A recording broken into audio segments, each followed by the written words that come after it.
to be short of quorum today. We don't have action items for voting other than the agenda, so we can pause on that. Let me see. Ali, would you be willing to do a roll call vote just to see what our who is here? You betcha. Thank you. Kimberly Hendricks, we know will be out today, and she wanted to offer her sincere apologies. Department of Corrections is probably read in the news has a big day today with the vaccination mandate. So Kate Nass just emailed, and she will be in and out today, will likely be late. Dana Hargunani. Kim Harmon just emailed and unfortunately won't be able to make it today as well. We got you, Sean. Mark Perlman. I'm here. Hey, Mark. Jeremy. I think they make you want to come out. You have to go to the login page again. It's like. And Siobhan. I'm here. Good morning. I didn't hear Jeremy, so it looks like it's just Sean, Siobhan, and Mark. Jeremy did say he would be a little bit late in and out. And Rep. Salinas. And Senator Johnson. I love that idea.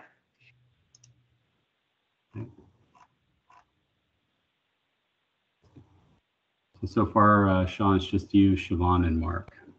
Okay. So, yeah, so we don't have quorum, clearly. If there are kind of natural moments in our meeting today, Ali, if you happen to notice when people, board members join, if there's kind of a natural moment to just kind of interject and announce, that would be helpful to me. If you happen to see Jeremy or Kate or anyone that comes on. Will do.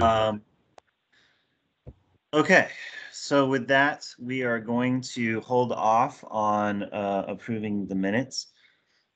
We do have a lot of sort of critical and interesting content today.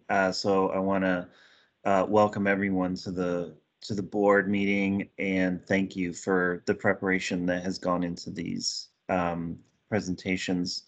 With that, let's go ahead and open up attachment 2 for those of you following along with the attachments and get started here with the health equity presentation. Hi, good morning. This is Cash with Providence Health Plan. I did want to make one quick change to our presenters today. Last month we had Greg Dietzman, who was going to be one of the presenters, and when we got moved to this month's presentation, we changed it out. So Maria Chaudhry, who is our senior director, our senior manager of provider diversity and equity and inclusion, she will be taking his place. So with that, I'll turn it over to the team to begin their portion of the presentation. Okay, thank you, Cash. Hello, everyone. This is Maria Chaudhry, pronouns she, her, and hers. I'm the senior manager for health equity at the health plan. And today I'm really going to share with you a quick sort of high level overview around our overall health equity roadmap and plan that we have at the health plan. Let's get to the next slide.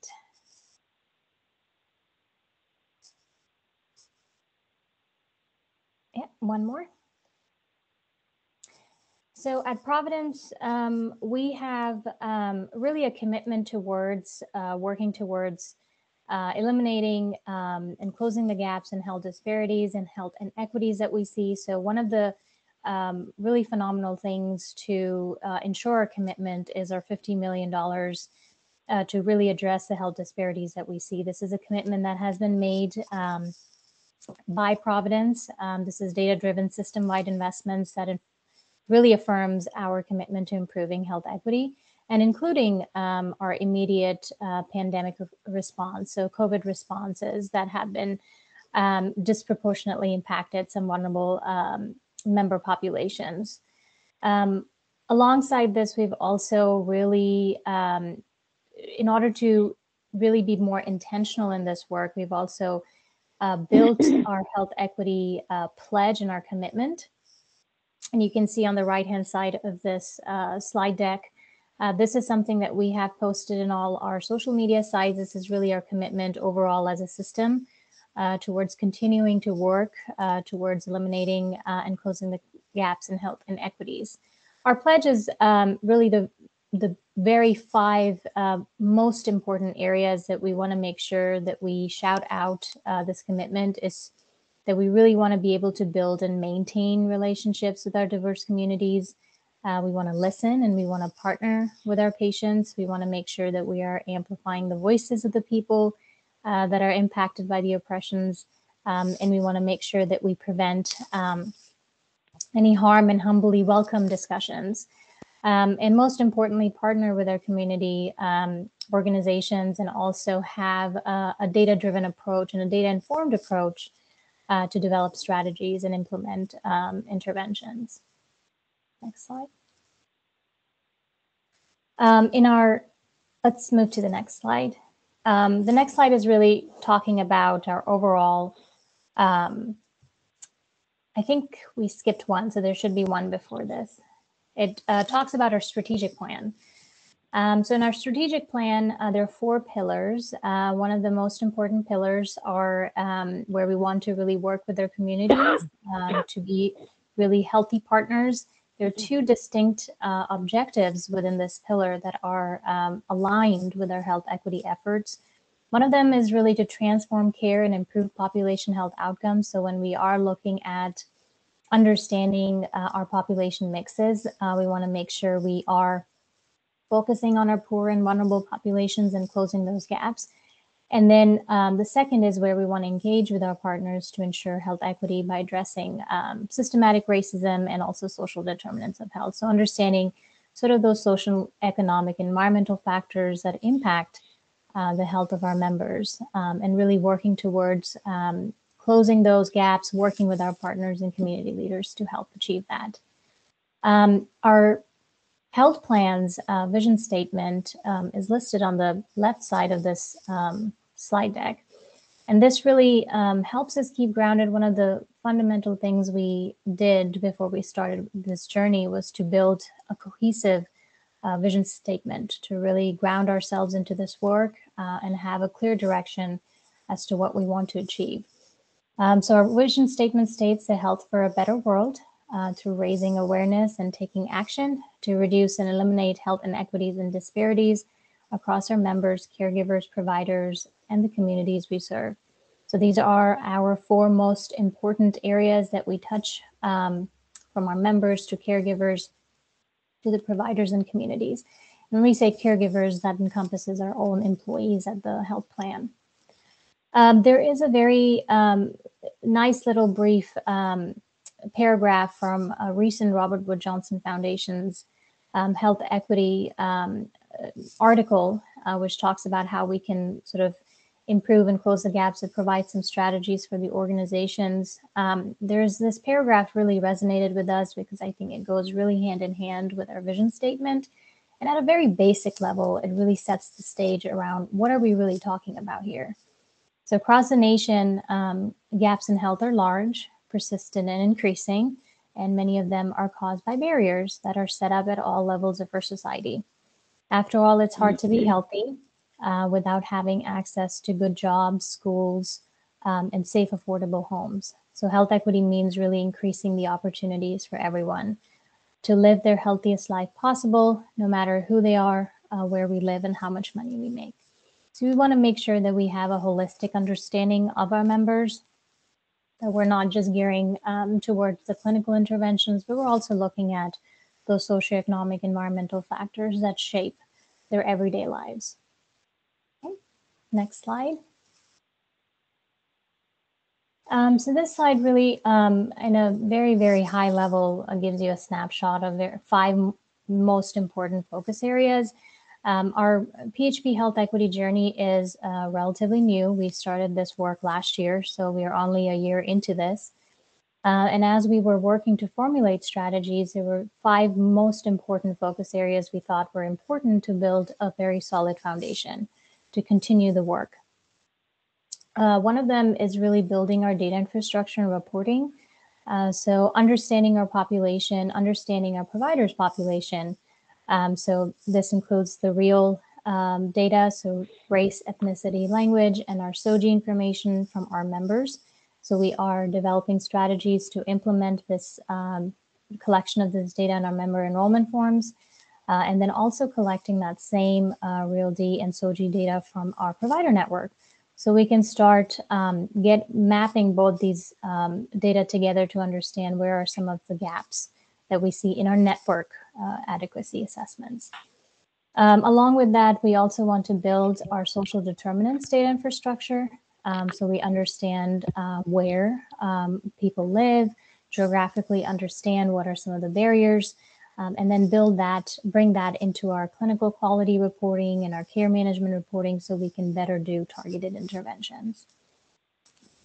Outreach and education, this area is all around prioritizing BIPOC populations, prioritizing those populations that are most in need, and also educating our in-house employees over health equity, implicit bias, creating more training and education so they are more aware around how biases impact day-to-day decision-making.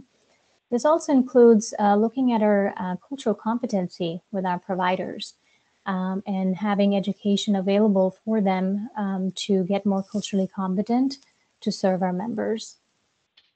Product and marketing is all about outward communication, so making sure that all our publications and communication that we have with our members incorporates cultural competency principles. It has, it's culturally sensitive. The language that we're using is standard and it can meet the needs of our members.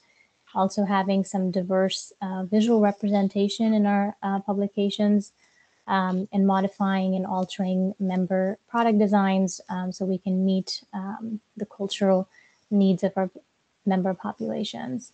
So product and marketing is more outward focused. Data infrastructure and outreach education is more sort of building in-house foundations to be able to target and prioritize populations for the work. Networking community engagement has a similar approach. This is also more outward focused collaborations. So today we are talking to you about our health equity plan and what is our roadmap. So this is one example of building that relationship and keeping everybody informed and building partnerships to do this. Community engagement piece is also trying to leverage some existing partnerships that our delivery system partners have or building new ones to make sure we have appropriate social services available for our members. And also looking at our pay-for-performance programs that we have with our different lines of businesses, which helps incentivize health centers to really move the dial on health equity. So how do we use that existing structures to boost health centers get more traction in the community to work towards this? Access is essentially the road ahead. This is once we have a very solid foundation for our data, we are able to prioritize in our member populations. We are educating our internal employees and our provider groups and doing more culturally competent communication. At the end of the day, we want to make sure that we have network adequacy. We have our different payment arrangements so we can do contract for additional services that our members need, that we have understood all our different businesses and like pharmacy services, care management, member relations, all our different operational departments, how they need to change the way that they do current business to meet the needs of this diverse patient populations.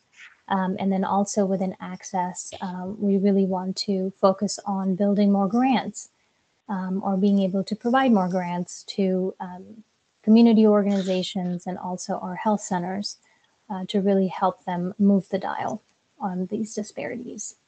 So this is a very high level, sorry I spoke kind of slow / fast, high level focus areas. The next slide, I think, talks about kind of just making sure that we have a lot to celebrate and we also have a long way to go.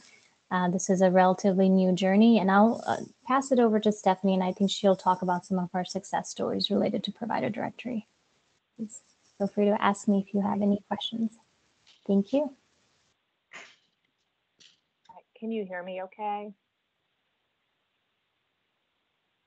Yes. Yeah, okay, thank you. Okay, my name is Stephanie Dreyfus. I'm the Vice President of Network Development at Providence Health Plan, and appreciate you making some time and inviting us back to share where we are in our journey. I do want to start by just thanking PEBB, the board, and Mercer really for your leadership in creating and sharing your health equity vision. It really has been one of the catalysts to our work, so we really appreciate that.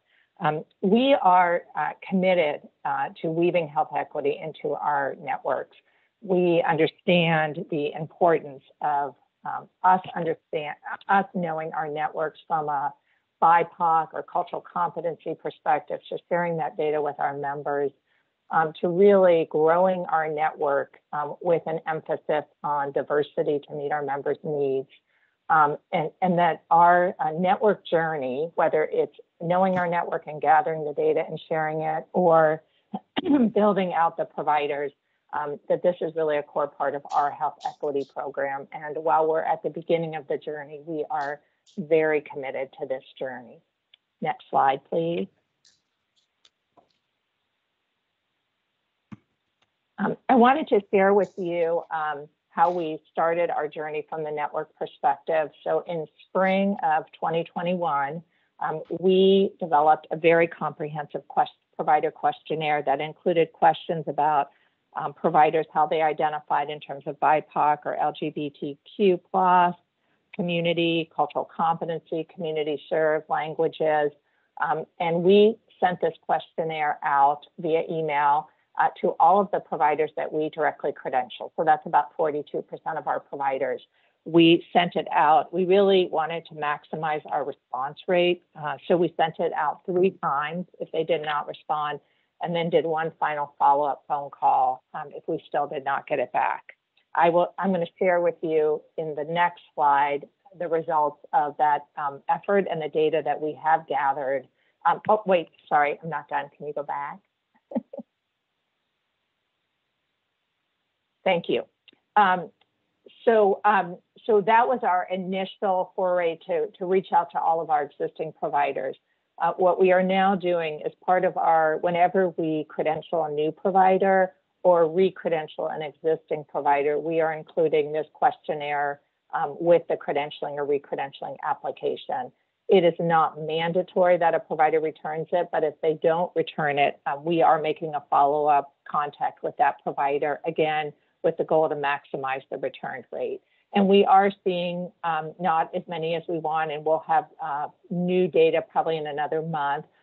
But we do think that this is a good strategy, and that the provider is already, it's already a touch point with us, with our providers. And as we collect this data, it then gets ingested into our directory and can be seen by our members with search capabilities. So as we collect it, it kind of automatically gets input and sent to the directory kind of real time. Okay, next slide, please. So this is a snapshot of our first data run after we completed that initial campaign. So remember, we reached out to 42% of our providers. So we have about 26,000 providers in our network in Oregon and Southwest Washington. We sent questionnaires to over 11,000 of them. Of those, a little more than 3,900 responded to at least one question. So they could respond to as many or as few questions as they decided to. Some of just the interesting statistics are, and again, we have this broken out by every specialty, but The highest response rate as a percentage really came from our primary cares, where 27% of them responded, and 52% of our behavioral health providers responded to at least one question on the questionnaire. 300 of those that responded, 329 responded that they identified as a BIPOC provider. 150 responded that they identified as being part of the LGBT, sorry, there's a typo, LGBTQ plus community. 688 responded to our language question. Of those, 489 responded that they spoke a language other than English, which I don't think, unfortunately, means that 80% of our providers speak a language other than English. I just think they're the ones who were more prone to respond to that question. And 2,322 responded that they had had some kind of training in cultural competency. Next slide, please.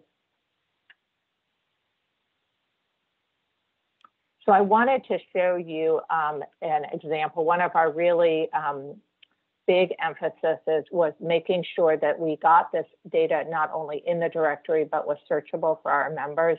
So I'm just showing you one screenshot of our provider directory. So this is if you see on the left nav, there's lots of actually different options and ways to search. But if somebody wanted to search on personal identity as a search feature, underneath that, one of the drop-down boxes is the LGBTQ plus community. So if somebody checked that box, we would return, they might have put in other criteria, but we would return any provider who responded to that question affirmatively in the questionnaire. And you can see to the right how that comes up as part of this particular provider's profile on our system. And you can also see that there's this particular provider did respond to race and ethnicity and languages and personal pronouns.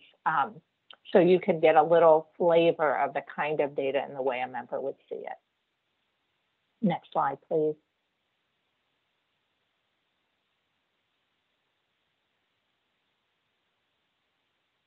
Oh, sorry, I think you're going in the wrong direction.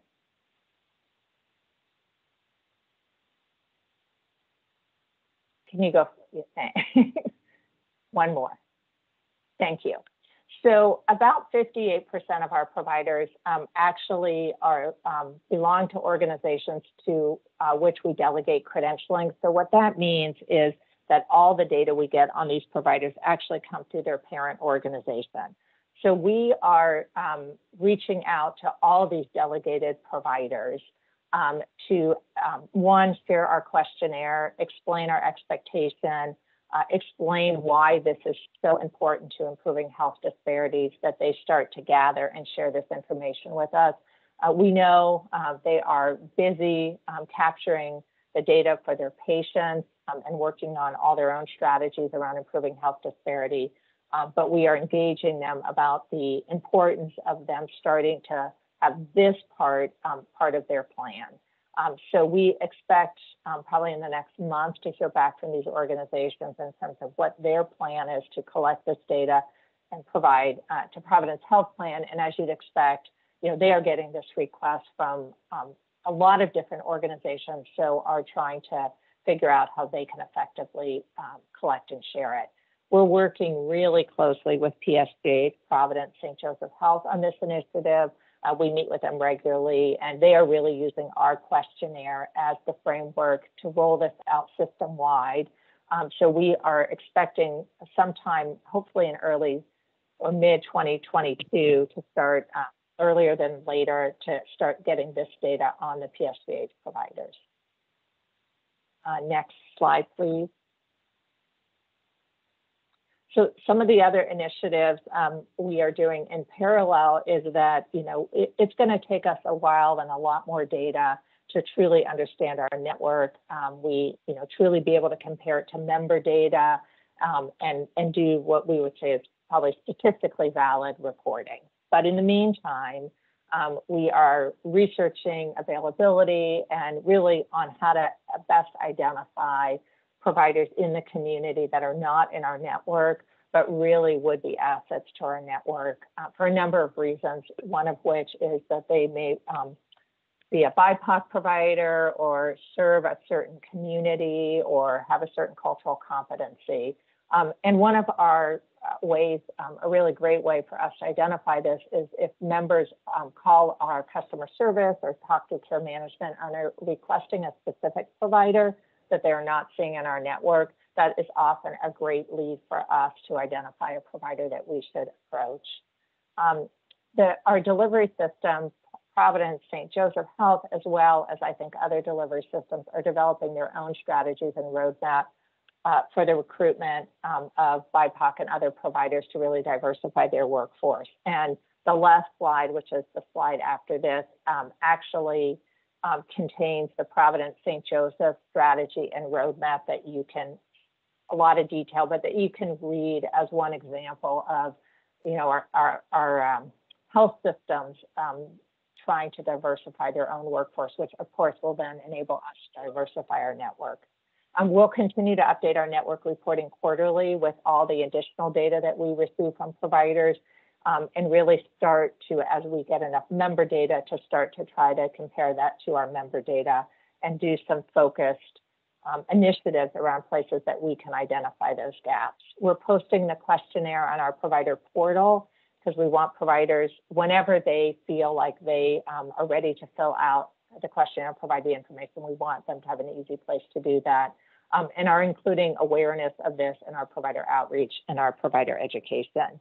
And then finally, we are working closely with, again, Providence St. Joseph Physician Enterprise to next year be able to roll out the cultural competency training that they are developing that will include CE credits to all of the Providence Health Plan participating physicians in year one in 2022, and then it will be available in years beyond that to the rest of our provider network. So that will give us a really nice ability to provide that to all of our providers with some incentive through the CE credits.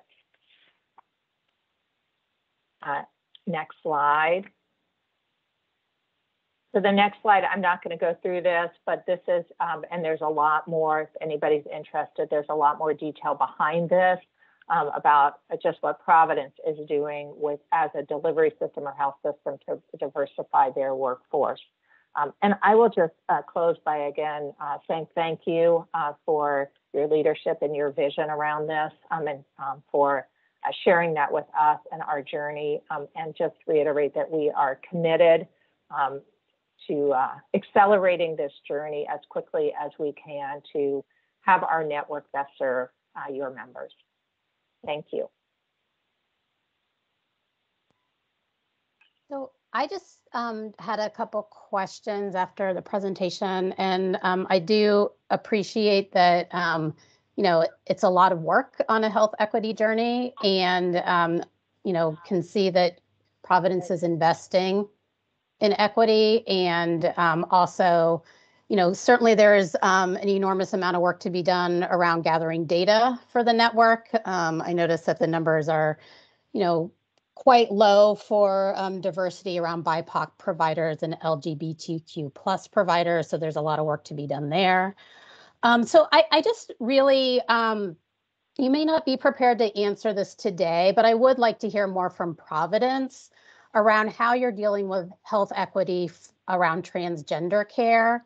And specifically, you know, we're aware that, or I'm aware that there are amicus briefs on the part of Providence that the Providence system does not want to provide essentially hysterectomies in cases where somebody has suffered from gender dysphoria and is going through transgender procedures. And that is something that, you know, as a board, we have agreed that we should be following WPATH standards around transgender health.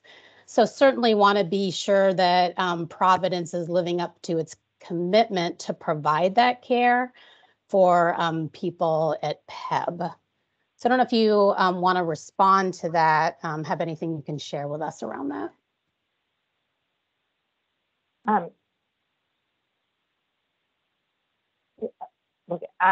Cash, do you have anything that you would specifically want to share?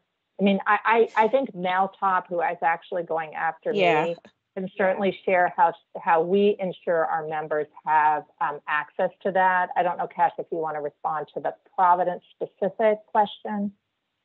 Yeah, I can answer kind of in general, but would look to Mel to maybe fill in some of the more care management specific topics that might answer your question, Siobhan. From a coverage perspective, and I think Mercer presented this some months ago, Providence is in alignment with the WPATH standards and covers all gender dysphoria related procedures and services under the benefits for PEB members. If there are specific member issues that you may have heard of or that you may have experienced or your members may have experienced, we certainly can take a look at specifics related to that case, but the benefits that we provide for PEB members through Providence are covered per the benefits. So, Mel, do you have anything to add? And Mel Top was next on the agenda to present from a care management perspective our coverage in this space as well. Can I just say one? Oh, now can I just answer? Can I say one final thing? Is in terms of you made the comment about the percentage of BIPOC and other LGBTQ plus providers. I think one of our challenges, and I wanted to share this data because it's what we have, is until we get a lot more data. I think we have data on about 15% of our providers because those are the ones who have responded. It's a little hard for us to know. So I think our journey is twofold. One is to really collect the data on a lot more providers so we have a better understanding. But while at the same time, I would guess without looking at the data that we want to use every opportunity to bring BIPOC or other providers into our network that serve diverse communities. So I don't think we need to wait for the data to be really focused on that. Thank you. Yeah, and as an introduction to my few slides to enter. Yeah, can you guys hear me okay? You guys can you, yes, can you guys hear me? Okay, sorry. Just to answer that specific question from a network perspective and coverage, as Cash had mentioned, as well as the care management services that we're providing, we do provide specific transgender or gender dysphoria care navigation.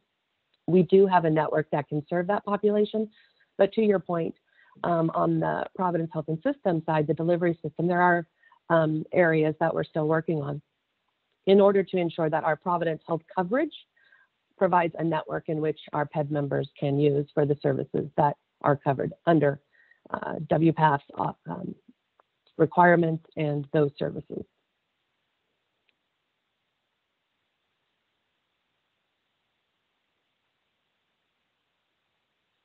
You suddenly went on mute. Oh, I apologize. There we go. Apologies. I have just a few slides here that will tie up the presentation for us on social determinants of health and also the community benefit organizations that we have been working with.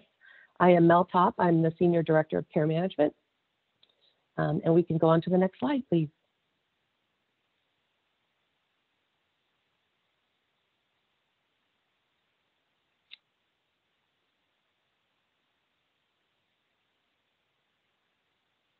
Is that just a delay on my side or is that a delay for everyone?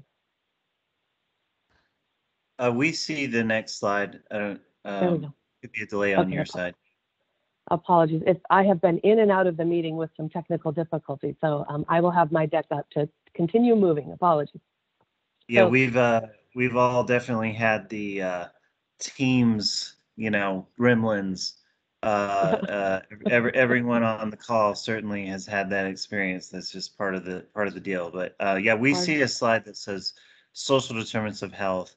Got it. And has some through the use of analytics, and goes on. Perfect. I can see it now as well. Apologies for the delay once again. Okay. No worries. So from a care management as well as just Providence clinical perspective, we are working to not only identify members through our screening assessments. We have various screening assessments that we use, but also using geo hotspotting, ICD-10 code analysis, demographic reviews. You can see on the screen here our social determinant of health screening. The areas that we assess, barrier assessments, working status, caregiver resources. You can see the extensive list of answer sets that we actually do assess, and then look at a care plan / intervention that will help members to identify these areas of barriers.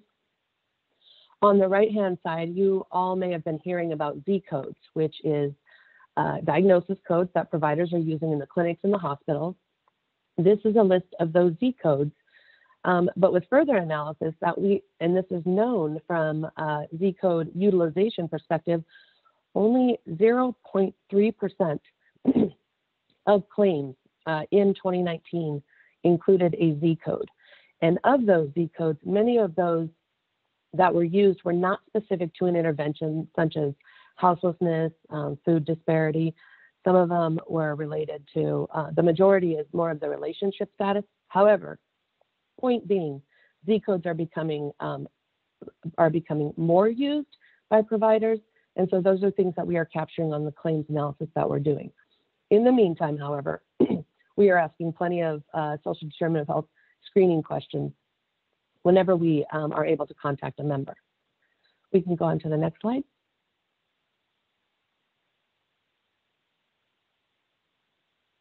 All right, the next slide is knowing our members delivering effective care.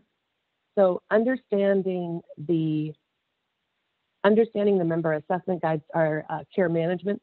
So here you can see that we also include in our screening questions just questions about culture, religion, diversity, and then we summarize that. So we use our clinical expertise to summarize what does that actually mean when somebody identifies.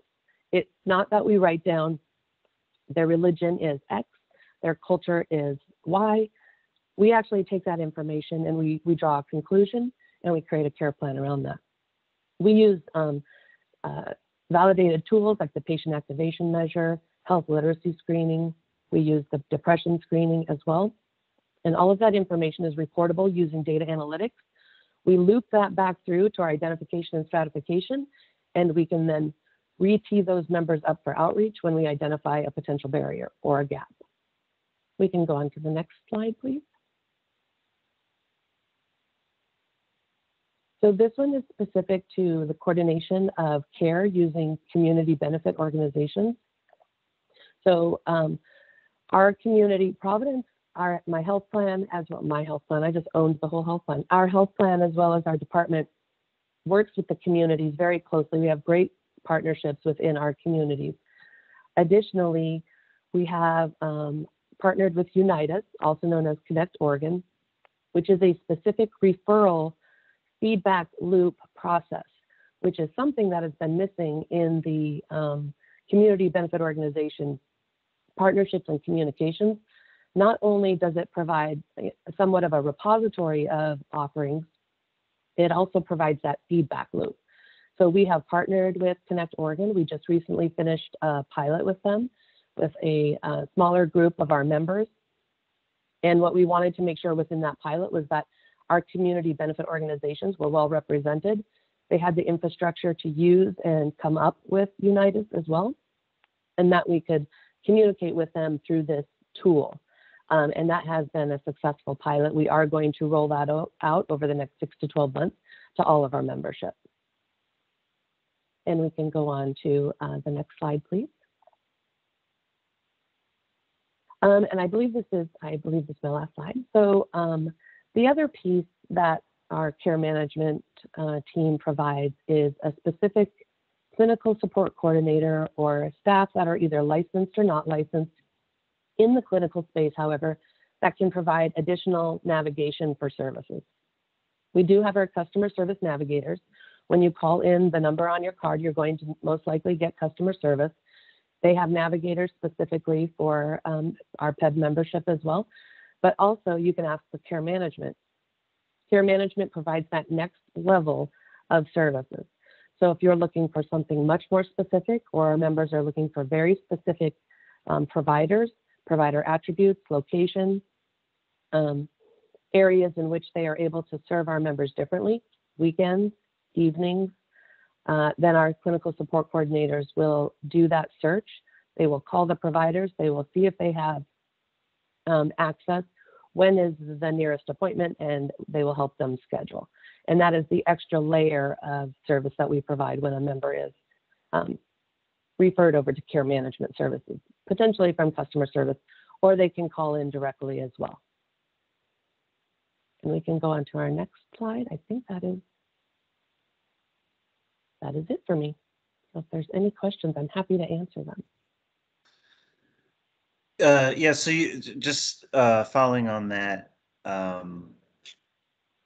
so they might get referred to that from customer service if they're starting to ask questions about finding a specific type of provider.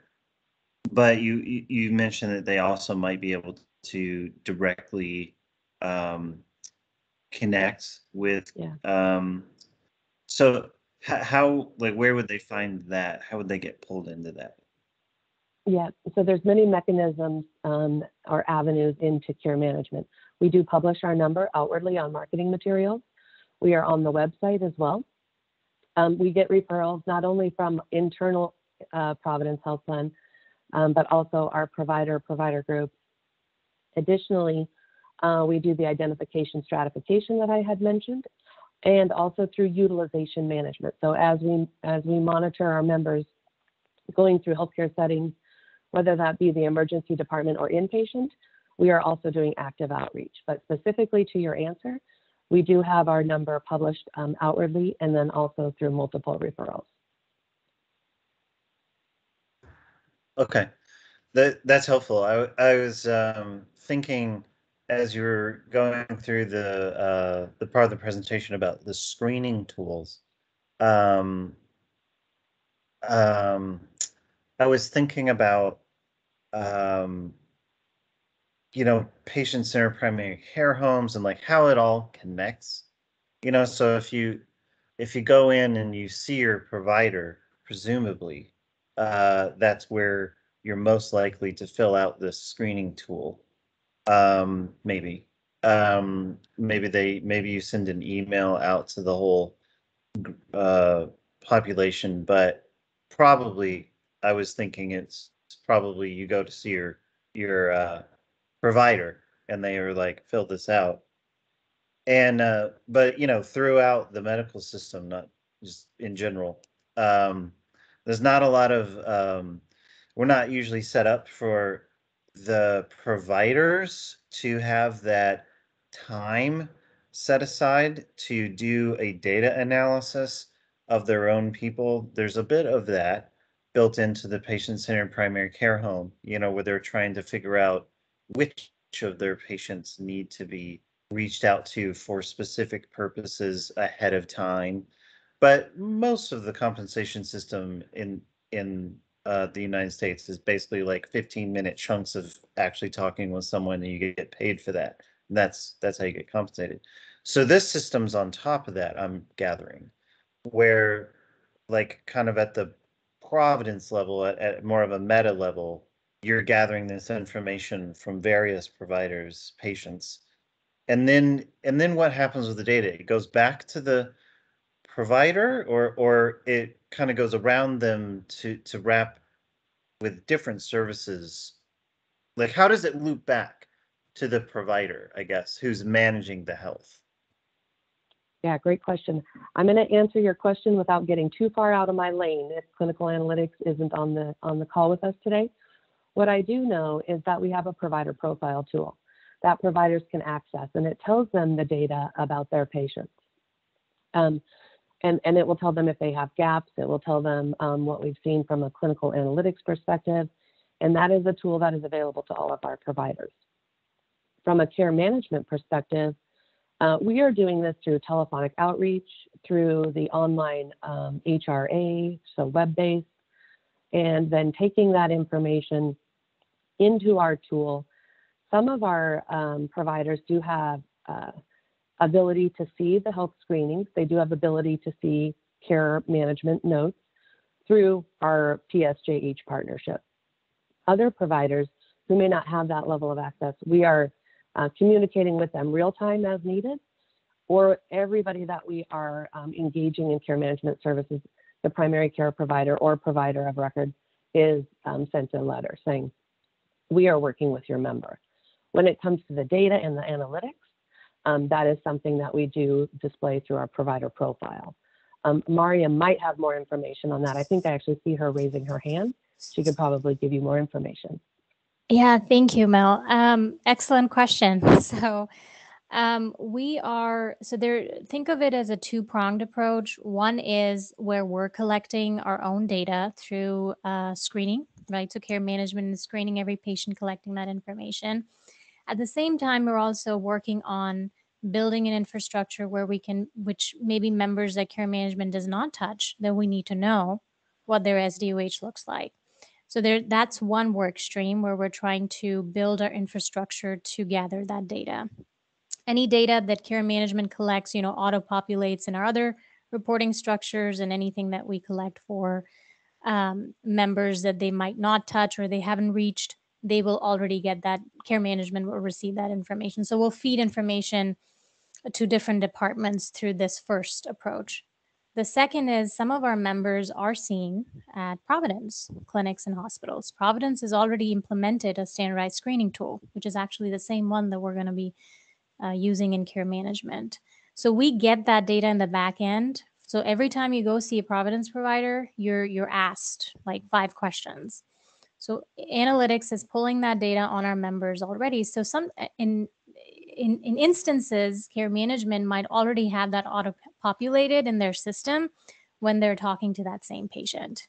So one is building a data infrastructure. Second is actually getting the data that we can from our network that's already doing these screenings. Now, second part of our half of our network of members might also be seen outside of Providence.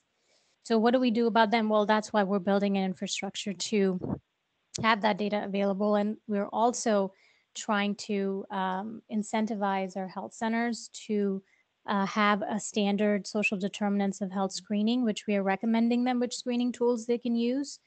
And I'm talking about non-Providence network.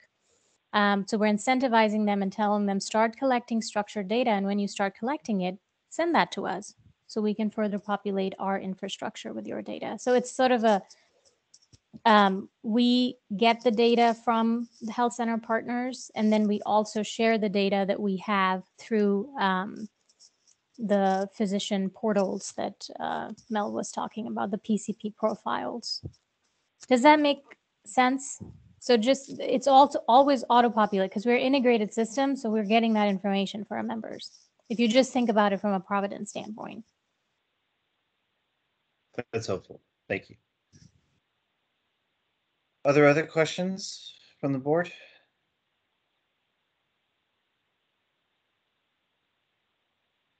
All right. Hearing none.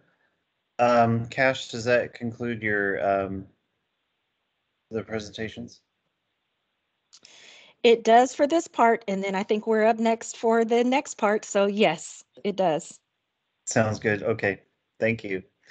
Let's keep moving on. As you say, I think we're up on pharmacy services, and Providence is up first.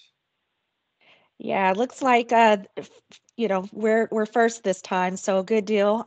So with that, I'll go ahead and turn it over to Helen and Heidi to talk through some of the great things that we're doing from a pharmacy benefit management perspective.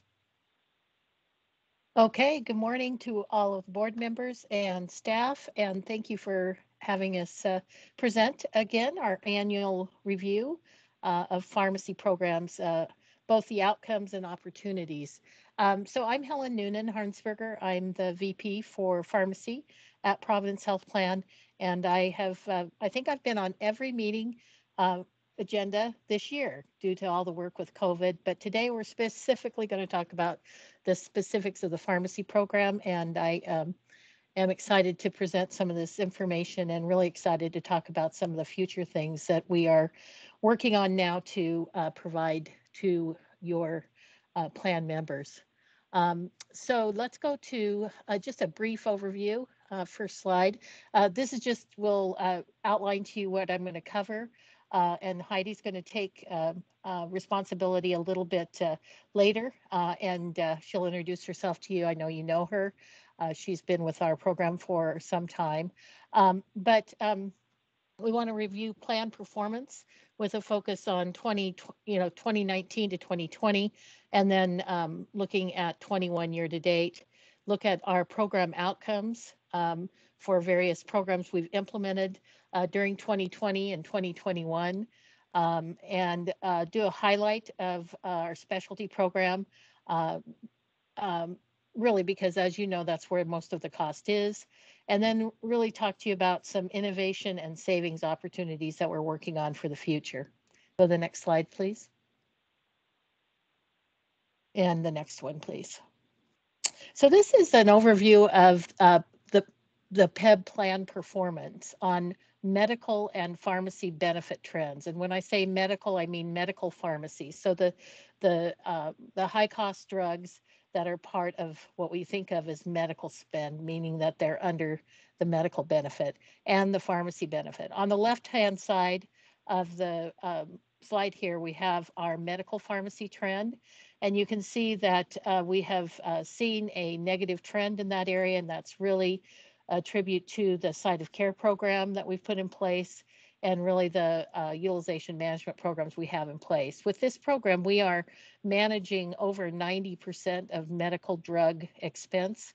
Medical drug expense is defined as any drug therapy that is done outside of an inpatient care area.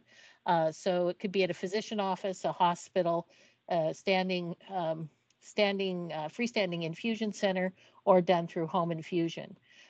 This is a growing category of medication, and we've worked on really initiatives throughout the last 3 years, really, to bring this program to full fruition. On the right-hand side, we're looking at basically the pharmacy trend. You can see that from 19 to 20, we actually had a very significant trend of 12.4%, driven primarily by specialty drugs. And that was certainly a big hit on our overall trend for the program. And I'll show you a little bit about what's driving that in a moment. But you'll see that for this year, we're seeing basically a 0.1% trend. All the numbers on this are basically based on true costs, actual costs, net of the rebates that you receive from us on a quarterly basis. And so this really shows you the real cost on a per member per month basis for those medical pharmacy items, as well as the pharmacy items. So if you add the two together, that is your total outpatient pharmacy trend in all settings. Next slide, please.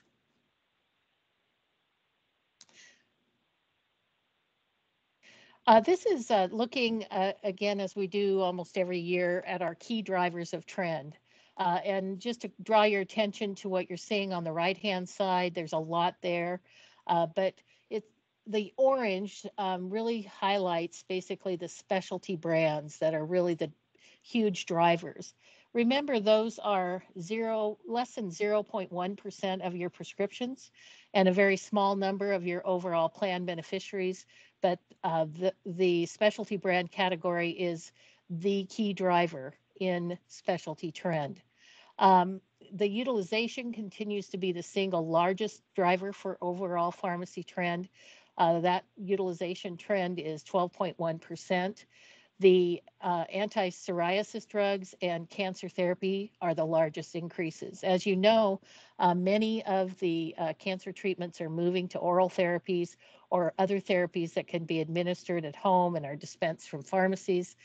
So that's been a really big change over 10 plus years now, and we're really seeing the impact of that.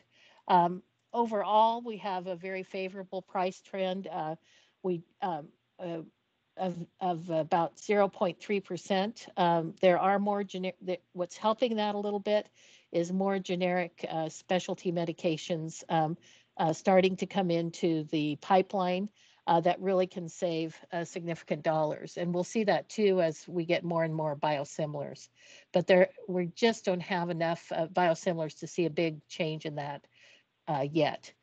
In the non-specialty area, we see that utilization trend was fairly stable at 2%, just a moderate trend. The largest increase in utilization is really vaccines. and migraine medications, with a bit of an increase of ADHD drugs and anticoagulants.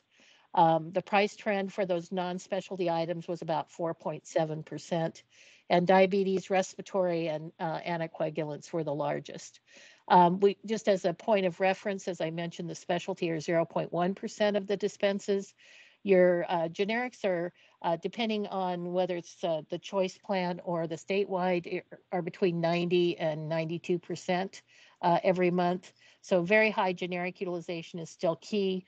I know that one can't just manage that as we could in the old days. We could really manage that to really have really good trends long term. But now the name of the game is managing these specialty cost drivers in both medical and pharmacy.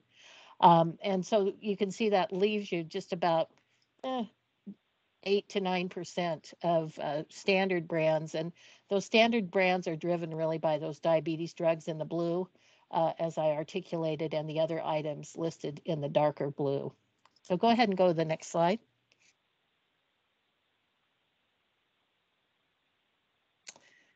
So this is a little more specifics to hone in on our managing the medical drug trend, those infusion therapies at various sites of care.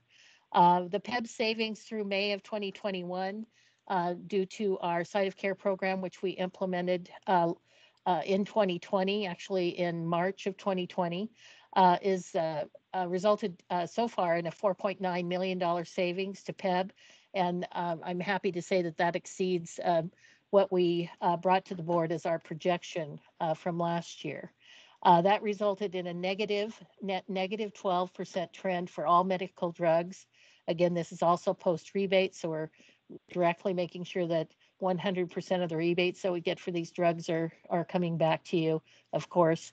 And then we also, we really focused in the hospital setting, where the hospitals are generally the highest site of care place. And we really worked with the hospitals across Oregon and Southwest Washington to really develop a site of care program that really delivers at the hospital outpatient center, which is in some communities, especially your rural communities, the primary place where these medications are administered.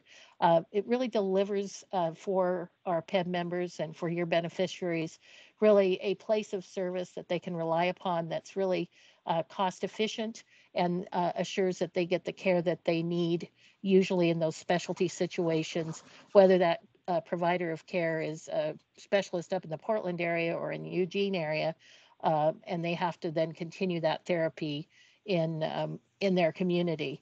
And then as an alternative, we've really expanded our home infusion programs, and so many patients are having the opportunity who live in really remote areas to be able to get these therapies in their home. And we've worked hard with the members through our site of care coordination program, which is a team led within my division that is focused on helping patients get these medications where they can both receive the clinical care and safely get the medication and to meet their needs in the place that they would prefer to get the treatment. Next slide, please. So last year, this time we came to you, we introduced you to the concept of a technology-driven saving solutions called RealTime Benefits. Since that time, we've even more fully implemented it since March of 2020, and now we're able to bring specific program savings for PEBB related to this particular program and to show that. What this shows is really kind of the ramp up that we had with regard to physician offices and practices starting to use the real-time benefit tool. What we did really is systematically focus, of course, on our Providence medical group facilities during the time of the pandemic, and basically focused on increasing real-time benefit use. And what real-time benefit does is that it basically allows the prescriber to see it sees the medication they're selecting to provide to the patient, but then it offers some options that may be less costly and equally effective. So it's got product choices for virtually all of the key therapeutic classes. Then the physician can make a choice to change, can decide to look at a pharmacy that's lower cost because it shows the pharmacy the patient is selecting and one that might be a lesser cost pharmacy, including when it's a maintenance medication, the option to go to mail order. All of those things basically are taken into consideration in this transaction that can be done with the patient right in the room with the physician, or some physicians are doing programs to review that and to improve their cost savings programs and utilization for their high utilization patients. And so far through July, we can see in both the choice plan as well as the statewide plan, about $100,000 worth of savings directly to your plan, and an additional $54,000 savings to the member, meaning they are paying a lesser copay. There was a lesser copay option. And overall, there were 46,000 individual outcomes, decisions that were made based on the use of this tool.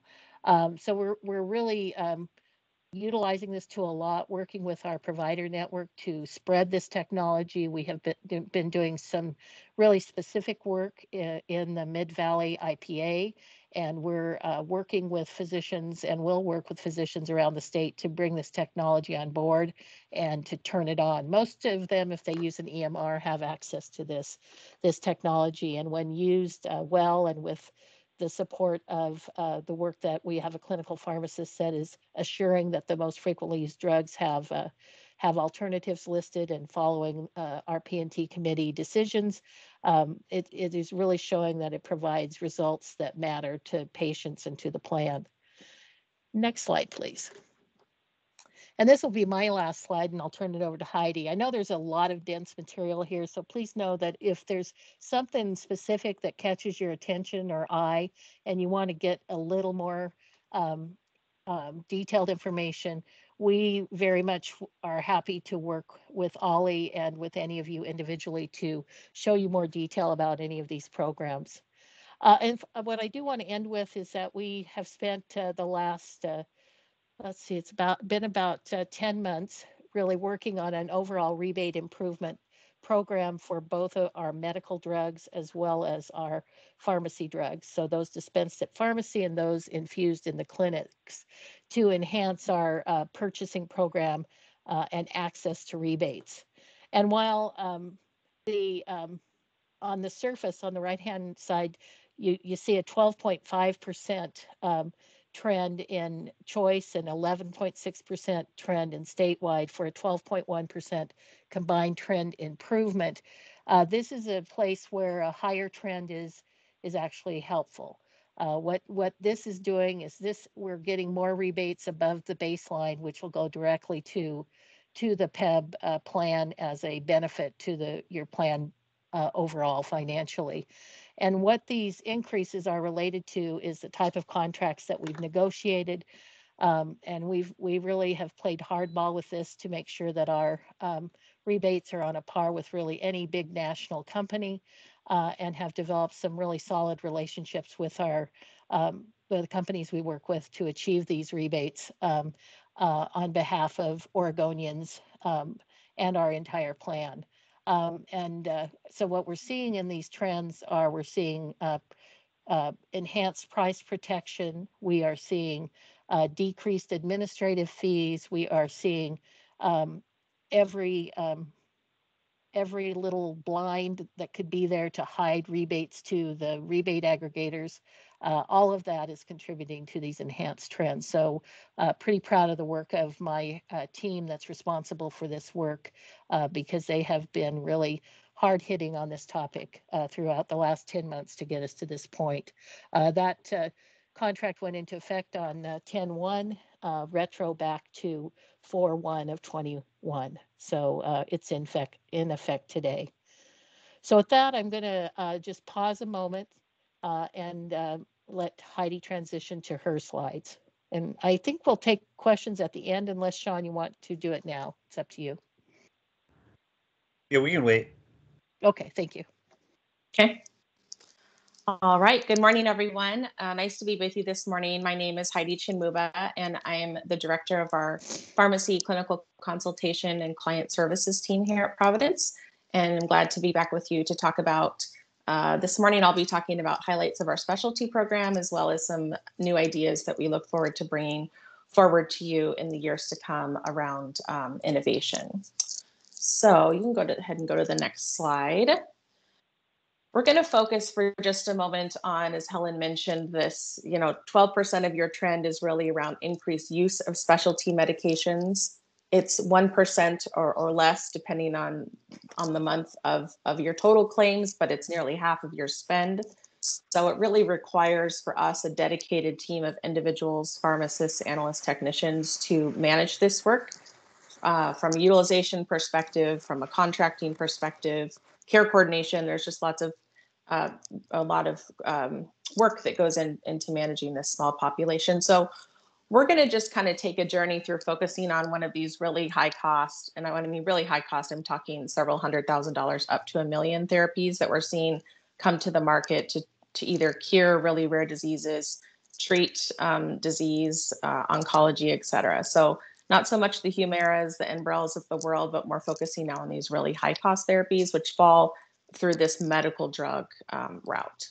So 100% of these drugs really have prior authorization on them. And that's usually where we first hear about them, when the prior authorization is received from the provider's office, or sometimes we're called. The provider's office will call us, or the coordinator from the Center of Excellence or whatever it might be will contact us directly and let us know that they'd like to initiate a request for, let's just take Zolgensma as our example, because we have some cost modeling for that in the next slide. So Zolgensma is a medication, a gene therapy that's used to treat a very rare condition called spinal muscular atrophy that certain variations of it can be fatal in many cases within the first 2 years of life. So we now have a therapy that can treat that. Oh, you can go back to the previous slide. I jumped ahead a little bit, but we'll stay on back to the other one. So we'll get the prior authorization, and at that time, our specialty care coordination team we'll start several processes concurrently. So they'll review the drug for appropriateness. It may involve getting additional information from the provider's office, might be genetic testing information, chart notes, et cetera. They will also initiate then kind of the financial process to get the contract, or what are we going to pay for the medication, because those are usually separate contracts going. Depending on the cost of the drug, we will notify the account team. So we'll notify cash and team, who then in turn would notify you of a pending claim for above a certain dollar amount. I believe it's $300,000 in this case. And then we will put that, once that PA is approved, because the drug is going to be administered, we put that in a queue where we monitor it. So then the drug is administered, and then within 30 days or so, 30 to 60 days, we will receive the claim from the provider. We will review the claim to make sure that the drug was administered at the dose it was approved, the payment or the bill submitted matches what the contract said. And if everything lines up, then we'll go ahead and release that for payment. So we really watch it through every step of the process. The turnaround time for these is pretty quick. We really handle them as urgent requests within 2 days, because oftentimes, not all the time, these are more urgent situations in which the medication needs to be administered fairly in short duration. That's not always the case, but usually. So again, just a really intense process to manage the financials, the care coordination, and making sure that all of that is appropriate through the cycle. You can go ahead and go to the next slide now. This is just some modeling, again, looking at these high cost therapies, and we'll use Zolgensma again as our example. And here we've modeled the cost of Zolgensma versus, which is the gene therapy that can, is essentially curative for SMA, against Spinraza, which has been the standard of care. It's a medication that's administered episodically several times during the year for a patient, sort of ongoing. So this is a very simple cost model, looking at the large upfront cost of Zolgensma, around $2 million, seeing that we break even with the recurrent costs associated with Spinraza at around 4.5 years. So that's often a question that we have when we're looking at these therapies. Our P&T committee is looking at them, our providers and whatnot, is is this a cost-effective therapy over time? And so compared to Spinraza in this particular example, we see that again at 4.5 years that that's about when you break even. So this is a very simple cost model. It doesn't take into account outcomes over time. So this isn't a cost utility analysis necessarily that's looking to look at the outcomes, but again, just looking at just the cost. And we don't know, we have data to show that Zolgensma is still effective at up to 5 years. So we're now just 5.5 to 6 years out of when the drug was approved and the first doses were given to infants. And so those infants are now essentially adolescents are still alive at 5 or 6 years, which is fantastic. And they're continuing to receive benefit year after year from that therapy and reaching new milestones. This doesn't account then for any potential failure rate. So what we don't know is in 5 more years, 10 more years, will the patient regress? Will we have to redose with the Zolgensma? We don't know that yet. There hasn't been enough time. You can go ahead and go to the next slide. So another consideration then in looking at these high cost therapies is looking at the genetic testing. And we were asked to kind of talk to the considerations we take as a plan around genetic testing. And so it's a really big topic. The market in this area is growing significantly, and this trend is expected to continue. You've heard of 23andMe, and we can all do mail-in kits now to get our genome tested and see what our predisposition to disease might be. But really, genetic testing on that level for everyone from a medical management perspective isn't indicated. So there are 3 main types of scenarios where genetic testing is being used. The first is in pharmacogenetic testing, where we will determine based on certain of your genetic makeup if an individual may respond or not respond to a particular medication. There's then carrier screening to see if an individual may carry a gene that predisposes them to having a disease, such as breast cancer, in which case we might consider an intervention like a prophylactic mastectomy. And then there's affected individual testing in which a patient actually has expressed the disease. Let's just say it's SMA for this example. And we then want to have confirmatory genetic testing that they do in fact have the disease. It's aiding in the diagnosis. And that can sometimes guide then additional treatment that may benefit the member. So we definitely have evidence-based policies that are directed towards carrier screening and affected individual screening. The pharmacogenetic testing is where there's not as strong evidence to support use at this time. So there are certain indications where we have medical policy when evidence indicates it that we will cover pharmacogenetic testing to ensure that response to a drug is going to be adequate. We'll make sure then that the minimum number of tests needed to assess the disease is done. There's sometimes when you'll see tests coming through where they want to test 1,000 genes when you really only need to confirm 2, and the price difference of those can be significant. So in general, when a provider looks to do multi-gene testing to look to see if a medication will work, we generally, at this time, it's considered investigational, and that itself is not covered. So this is an area of rapid change. Our medical director who's working on this, Dr. Laurel, certainly can talk with you more about this. It's more in her wheelhouse than mine, but if you have further questions on that, we can perhaps address that at a future meeting. Go ahead and go to the next slide. Try to wrap it up here. I know we're probably running close to time. Actually, 2 slides ahead to looking to the future. Wanted to just bring forth for you here a few programs that we are in the process of implementing. Could you advance? And do I have a delay? Are we on do you all see looking to the future yet? There we go. Thank you. One more. Oops.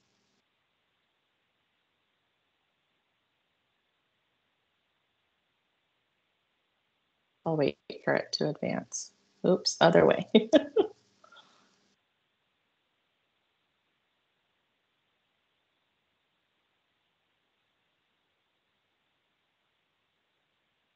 Down 2 more. There we go. Thank you. So 3 programs that we have in development and are looking to launch in 2022 and beyond, and would like to discuss further your interest and ability to implement for PEB members. So there's 3 different areas here. Really, the first 2 focused on, well, all of them focused on just, really getting the member improved affordability of their medications. So the first is Concierge Rx90, where we can look to have a designated network pharmacies, a small set of a couple of pharmacies within the network, very similar to kind of a specialty pharmacy situation, but where we're trying to direct high cost brand name medications, non-specialty brands used in chronic conditions like diabetes, asthma, HIV, to a more centralized route where they can speak with a pharmacist to get personalized consultation and one-on-one counseling, copay assistance to help them lower their copays on certain medications if they can't afford that. So more direct copay assistance support. There'll be a home delivery option for these members to be able to have their medications mailed to them directly. And then where we can also do more intense adherence monitoring or outcomes monitoring. So that's something we're looking to kick off for Q1 of 2022. The other is looking at the opportunity still around home delivery or the mail order channel. This is still the lowest cost channel to obtain specifically brand name medications. And we've seen over 3 years sort of continued decline in the PEB population of mail order use, where in 2020, right? And for many groups, we saw an uptick of mail order utilization. Because of COVID, we actually saw the opposite in the PEB population. So potentially considering a benefit differential between the retail 90 and your home delivery copays for 2023 that would incent people to want to use the mail order channel to try to reduce their costs and cost of the plan as well. For every 10% shift in brands to that mail order channel, you can save around $110,000. And then the last is something called RX. Yes. Sorry, I just need to give a 2-minute warning here. 2 minutes. Okay, good. I have 1 slide left. The last is RX Copay Concierge. This is, you may have heard of these programs in the industry. They're called copay maximizer programs, which is not a good term because you don't want to maximize anyone's copay, right? You don't want to make it higher. But what it really is a point of sale solution that's taking advantage of the full value of copay assistance that is available for specialty drugs and applying that at the point of sale. So it reduces the plan spend. The member liability goes down as well, and the plan savings are quite significant. So we've estimated for PEB a potential savings of around $7.5 million annually. And that's just on the retail pharmacy setting. There's potentially additional savings for medical drugs, and we're currently looking at that as well. And again, this is just for specialty medications. So those are, again, 3 programs that we are implementing for 2022, and we'd be happy to pilot in certain populations and then look to implement more solidly in the years to come. All right, and we'll go ahead and go to the next slide. This is just one last nod to our work, specifically working with our community partners, our retail community partners, particularly in rural areas. And really, as pharmacists' scope of practice in the state of Oregon evolves and advances to be able to have prescriptive authority for several different categories of medications. We started with hormonal contraception in 2016 and now has expanded to include HIV prophylaxis, smoking cessation, emergency insulin access, and others.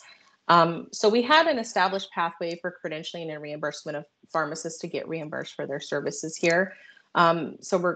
But we haven't had a lot of pharmacies. We're sort of slow to be able to adapt their operational processes to be able to do these services. So they've now really, especially the rural pharmacies, have embraced that as an opportunity to be able to better serve their communities. And so we're looking to have a more streamlined direct process for them to be able to do outreach to members and then also reimburse them for those services they provide. And because we direct contract our pharmacy network, this is work that we can do fairly quickly. And we have a lot of interest from our community pharmacists to do this. So that's another program we're looking to launch more formally next year. And with that, I will stop. And Helen and I can take any questions you may have had. We thank you for bearing with us through all of that. Thank you. Any questions from the board?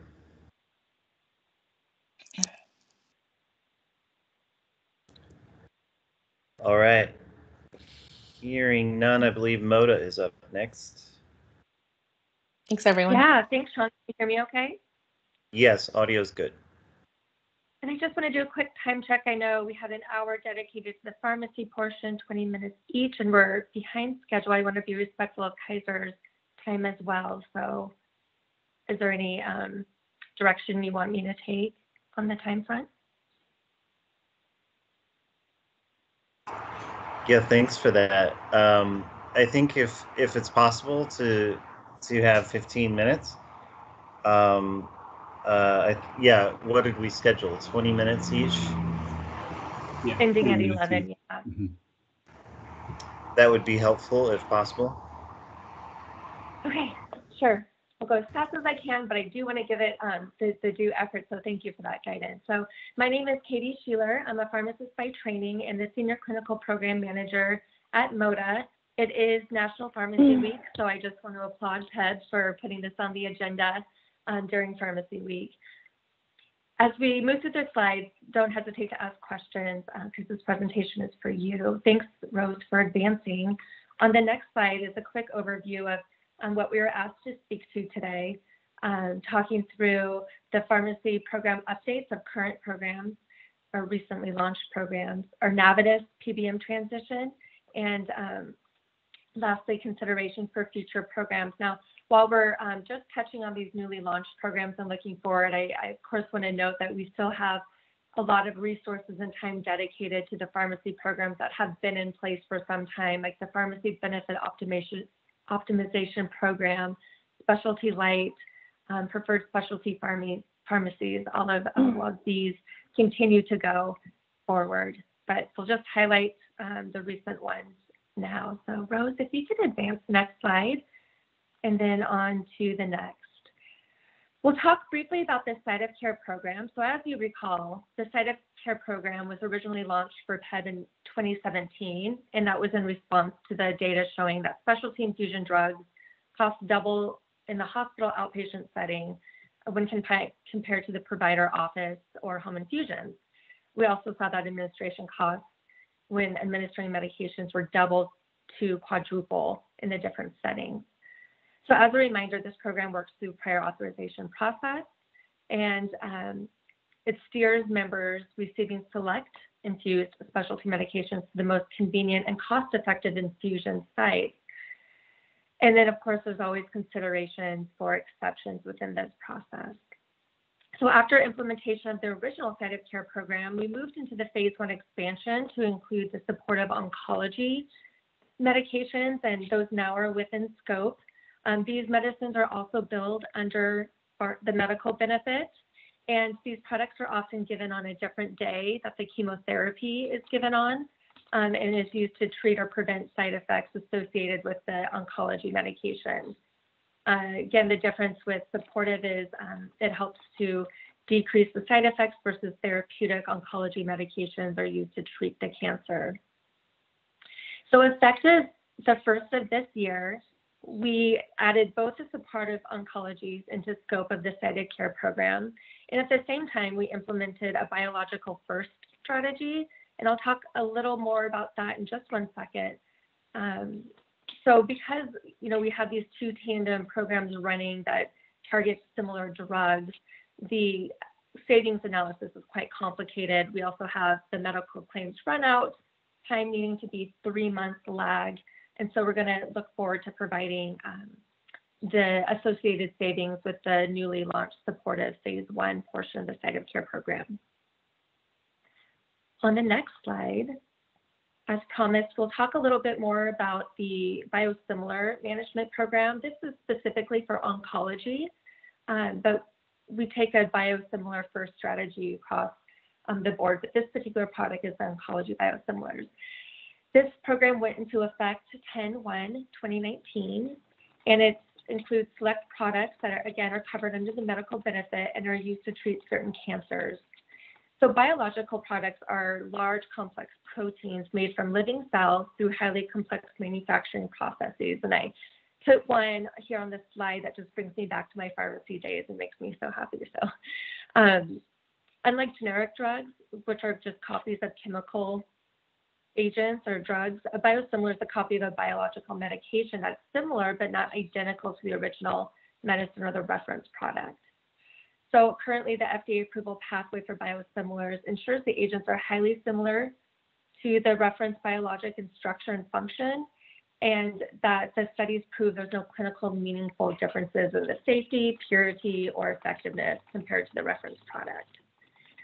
So the Oncology Biosimilar Management Program is applied to new starts to these 3 different therapies, and it's again managed through the prior authorization process. So this strategy steps through the preferred biosimilar and requests the new starts to try those biosimilars.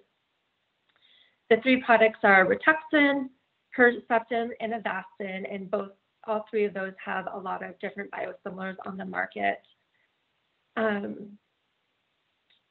So this is kind of like that generic first strategy that we converted to back in the 80s. You know, now there are biosimilar bigger biologic products that are specialty, and that's kind of the same idea. As of August of this year, we realized a program savings of $35,700 that was attributed to 4 PEBB members. Since implementation, we've seen rapid conversion to biosimilars from the prescriber community, and we expect that annualized savings will continue to grow as more utilization shifts to biosimilars. Also, the average selling price for these medications continue to decrease on the biosimilars, and there's also a lot of rebate potential with the biosimilars, so that also will be covered in the savings. In the next 2 slides, I will talk about the Simpre Health program. So as we know, medications can be very effective for conditions they're intended to treat, but if a person doesn't take a medication as prescribed, then this can lead to non-adherence and downstream ramifications of their disease state. So as a rule, those people who take medications 80% of the time or more are considered adherent. It's estimated that non-adherence to medications contributes to poor health outcomes, increases direct and indirect costs annually within the U.S. And adherence and affordability are 2 of the biggest challenges facing people with chronic conditions. So the Simpre Health program is a solution built to tackle adherence and affordability issues. This is a text-based program that uses the point-of-service prescription copay discounts and reminders to improve the adherence, decreasing downstream medical costs and improving the overall member experience and disease state. So OEB and PEBB launched the program April 2021. Members are eligible if they're filling one of the select diabetes or cardiovascular medications available on the Simpre Health program. These medications do not have any generic equivalents or generic alternatives. They are what is typically used to treat the disease state and their brand medications. The discounts are funded by the manufacturers, and the program comes at no charges to the member, to the plan, or the employers. This particular program has proven to increase adherence by as much as 15%, and members on average save about 45% on total out-of-pocket costs. The members receive text reminders to refill with an option to submit refills over text, and the more members refill, the less they pay. So this is an after the fact, any clinical review edit that might be in place. You know, the member still goes through the traditional medical necessity criteria. Should they meet criteria for the medication, then they would be available to be accepted into this or invited into this program. On the next slide, we'll just continue really quick with the results. So from a member perspective, it's relatively simple with enrollment, engagement, and ascertaining the point of service discounts. The results for the MODA book of business are shown here. So we saw an enrollment rate as high as 23% of those eligible. There was 2,200 fills, or just over 2,200 fills that were on time, 92% of the time. Over 104,000 member out-of-pocket costs or copays was saved, and an average discount of $47 per fill. The percentage of enrolled members with that 80% or more adherence is 50% greater than the members who are not on the program. So based on white papers and scholarly and different articles which suggest adherence with medication used to treat cardiovascular disease and diabetes, when taken as prescribed, we've seen about 3 times or more ROI in medical savings with the adherence to the pharmacy drugs. Sean, did you have a question? Nope, I don't know at this time. Sorry. I saw your face pop up. Thank you, my apologies. We'll continue, Rose, to the next slide and touch briefly on the drug wastage program.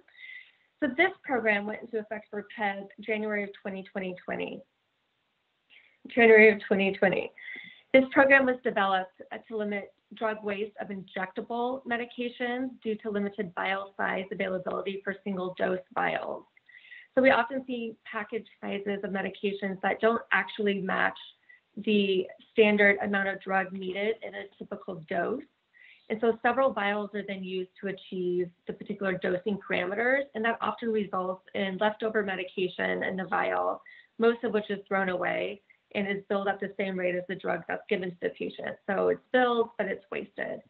And across the nation, this is a multi-billion-dollar waste. And so we know that some studies have shown that some medications, not all, but some can be rounded down to a dose within 10% of the prescribed dose, and it results in the ability to use a more effective vial size and have the same outcomes. So these recommendations are consistent with clinical evidence and treatment guidelines. So this also comes up in the prior authorization process of the particular medication, and when the instance arises, the opportunity is identified and proposed to the prescriber during this review process. It's completely voluntary.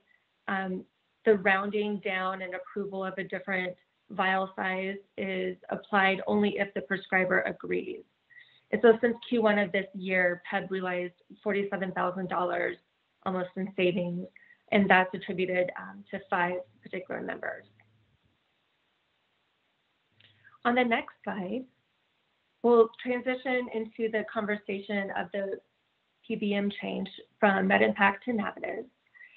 So as you know, this is a go-live date of January 2022. We do have a formulary timeline that we're tracking, and we are on par to provide the letters for negative disruptions on the formulary to individual members, and that will go out before November 11th.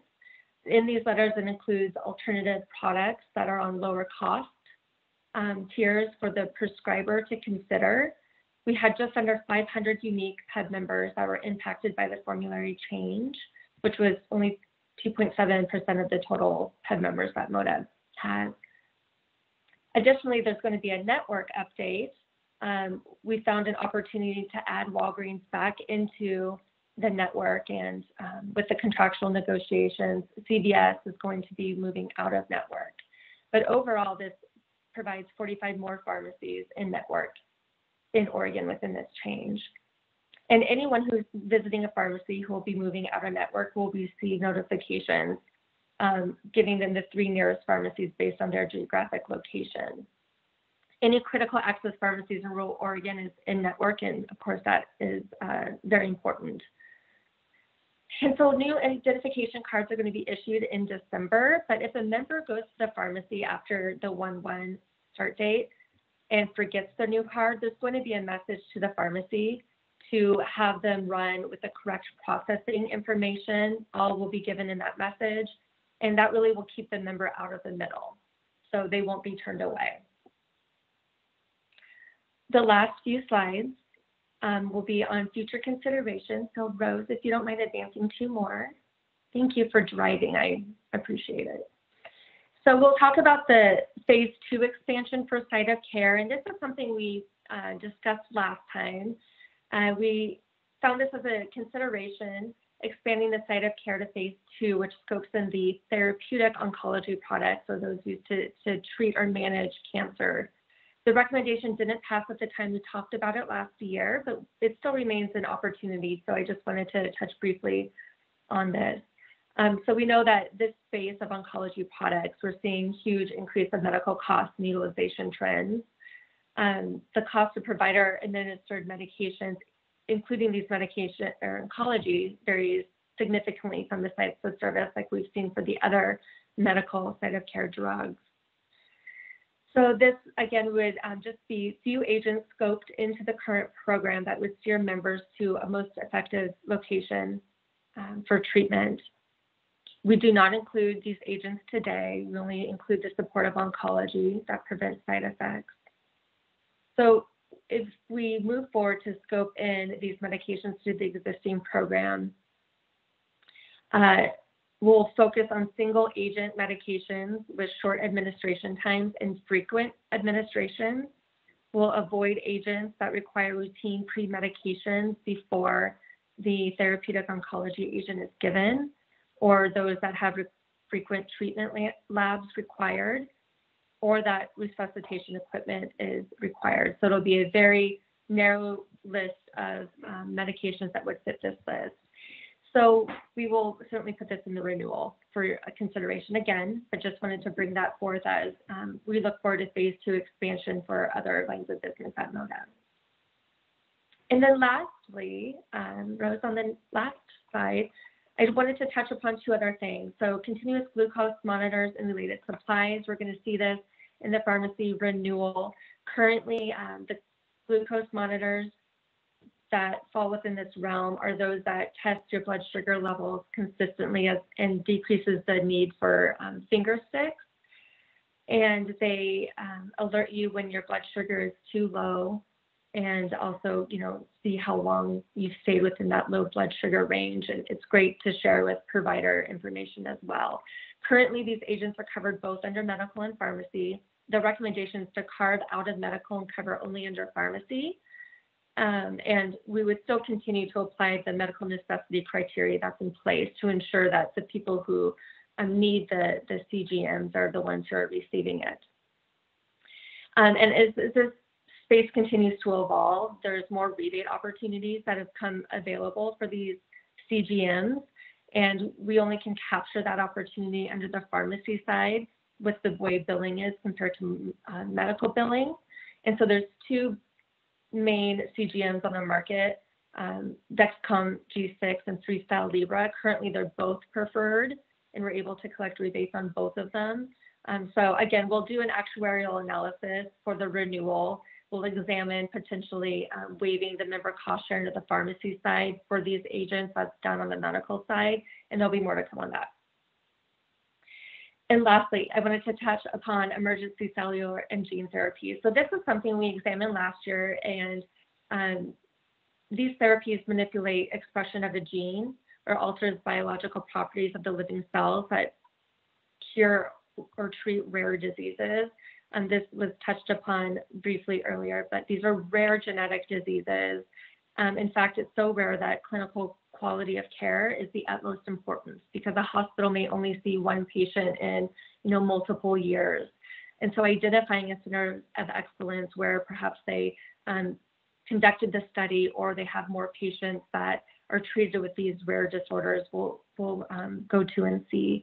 We've already received approval and updated the PEBB handbook language that supports establishment of the Centers of Excellence model, steering to specific hospitals when it makes sense. But the update here is that I wanted to let you know we've identified a Centers of Excellence for a gene therapy, Luxturna, which is a very rare disorder, inherited, and it affects the eyes and the vision of babies when they're born. The manufacturer of Luxturna is happy to pay for cost of travel and provide white glove services to help members. We're going to continue to keep you updated. We continue to explore other gene therapies, but I think this is really promising. Today, our book of business does not have any Luxturna members. Again, very rare, but I think this is very important to have in place should one come into this population. And with that, I apologize that we're late, but I'll entertain any questions and certainly want to save time for our other partners. Thank you. Any questions from the board? Okay. Hearing none, we're going to take our break here, and then we're going to come back to Kaiser. Because we blew through our break a few minutes ago. So let's 11:20. 11:20. We're going to start 11:20 sharp. So.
just wanted to recognize that Kate Nass, I think, joined us a little bit ago. Hello, welcome. And I think Jeremy also I joined us. interrupt. I could tell you guys were moving along, but I'm here. Yep, thanks. Yeah, we're playing a little bit of catch up. And I think Jeremy also joined us a little while ago. I don't know if he's back on yet. In any case, let's move on with Kaiser. Great. Thank you very much, Sean. We're happy to be here on Pharmacy Palooza Day and provide the third of the planned pharmacy presentations. We will be concise and aim for 15 minutes and hopefully end before 20 minutes. I have with me today Liz Bentley, who is who is the director of clinical pharmacy services and really involved in most of the aspects of our pharmacy program and is presented to the PEBB board last year and over the last several years. We can move on to our slides would be great. To what we'll be talking today is our overall clinical pharmacy program, a little bit of our prior and pre-authorization programs. We were asked to discuss genomics or genetic testing as a supporting a value-based pharmacy program, and we'll be touching on that as well. A brief highlight of the PEBB utilization data and cost outcomes related to our pharmacy program, and that will be the summary of what we talk about. Interesting, just in talking about bringing genomics and costs and cost savings, the issues of cystic fibrosis care came up, but I can't say it's cost savings, but it's an interesting story related to a handful of PEB members with cystic fibrosis in the Kaiser plan, leading to some amazing outcomes, but high costs. So that's something just to an aspect of genomic-based medicine that's really interesting in 2021. With that, we can move along to the next two slides ahead. And I will turn it over to Liz. Next slide after this. There we go. Thank you. Well, thank you so much. Can you hear me okay? All right, awesome. Good. Great. Well, it's a pleasure to be here with you today. Of course, as was mentioned before, it is Pharmacy Week, and it also happens to be Pharmacy Technician Day. And you often don't hear as much about our pharmacy technicians. They work behind the scenes and really support a lot of our programs. And certainly talking about our advantage in pharmacy, couldn't do it without them on our team. One of our advantages is the clinical coordination. The pharmacists work alongside our physicians on care teams. And another specific aspect, as Dr. Bachman alluded to, cystic fibrosis. We actually have a program in pharmacy where we monitor all of our patients with cystic fibrosis. We make sure that they're getting all the appropriate monitoring, as well as that we're checking for the appropriate genetic mutations that would lead to specific therapy. And our technicians actually manage that in coordination with our pharmacists. So a special recognition for them as part of our care teams today on Pharmacy Technician Day. We also have a strategic purchasing power. So as an organization, we have more than 12 million members, which gives us a lot of leverage in terms of our national drug contracting.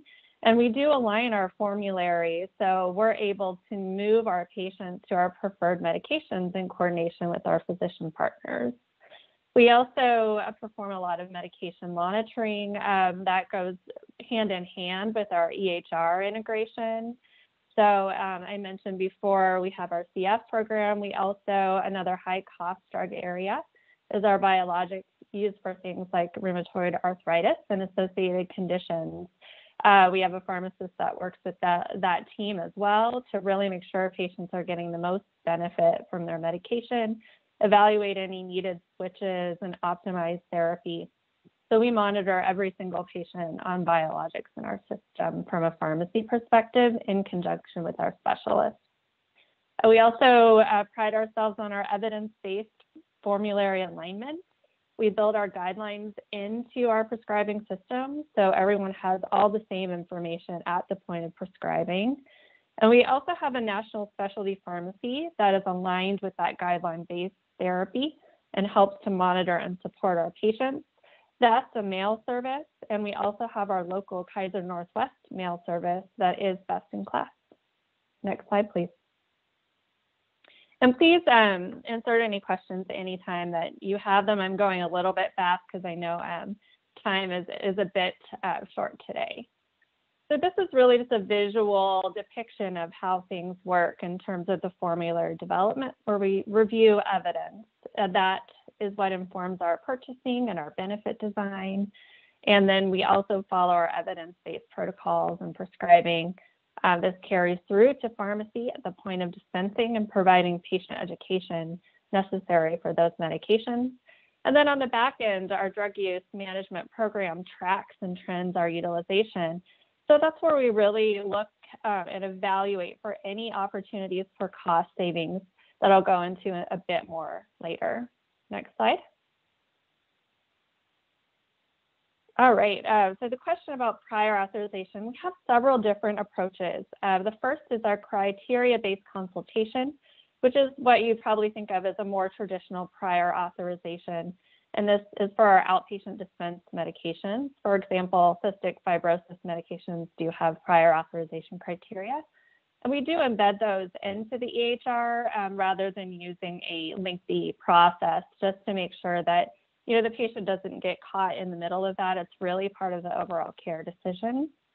Another way we do this is pre-order review. So for clinic administered medications, we need to have a mechanism to review that before it goes to the patient or the order is placed again, to make sure that's done in a shared decision-making kind of way with patients, while also keeping the evidence at the forefront. And a specific type of review that we do in oncology, because of all the genetic considerations, because of the complexities of therapy, is we have a special process for off-label use. We know that evidence often evolves more rapidly than guidelines, so we certainly want to make sure we're considering those therapies if we have patients who could benefit from them. At the same time, we want to make sure that we are promoting appropriate medications, so looking at where there may not be evidence for use and better alternative therapies. So with that program, we have more of a case conference where pharmacy participates with our physicians. And about 50% of the time we'll move forward with the therapy that's being considered, and then the other 50% of the time moving to an alternative therapy. Another piece where we coordinate with national pharmacy is our emerging therapeutics program, which is really focused on more of those very high cost, very rare types of medications, such as were mentioned earlier by Moda, where you might have 1 or 2 patients that would be considered, and it has very specific criteria for use. So our physicians work interregionally in our different programs to come up with the practice guidelines for that. Next slide. Okay, pharmacogenomics. So there is a whole landscape of genes we could test for medications. And what we've really honed in on are what are the critical pharmacogenomics that are going to tell us that we're prescribing the right medication for the right patient. So a big area of focus for this type of approach is oncology. So right now, we look at the patient, they have the cancer diagnosis, they're considering their family history, they're looking at others at risk and providing interventions and screening. And then we've also baked in more risk assessment, more counseling and testing, which includes genetics, in addition to the intervention, treatment, and screening. And what we're moving towards more of a future state as a program is getting ahead of that. So really looking at genetics before we even have people who are developing cancer to see if we can prevent it from happening in the first place. Next slide.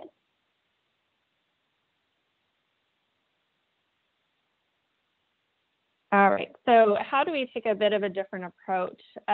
We do have a robust genetics program that, again, is national but carried out locally. We have a research bank that we can leverage, as well as other precision medicine and genomics leadership groups who really help to inform our approach moving forward.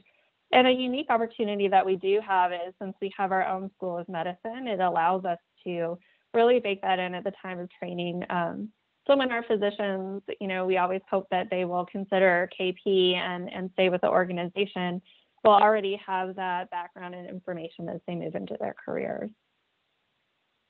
Next slide. Oh. All right.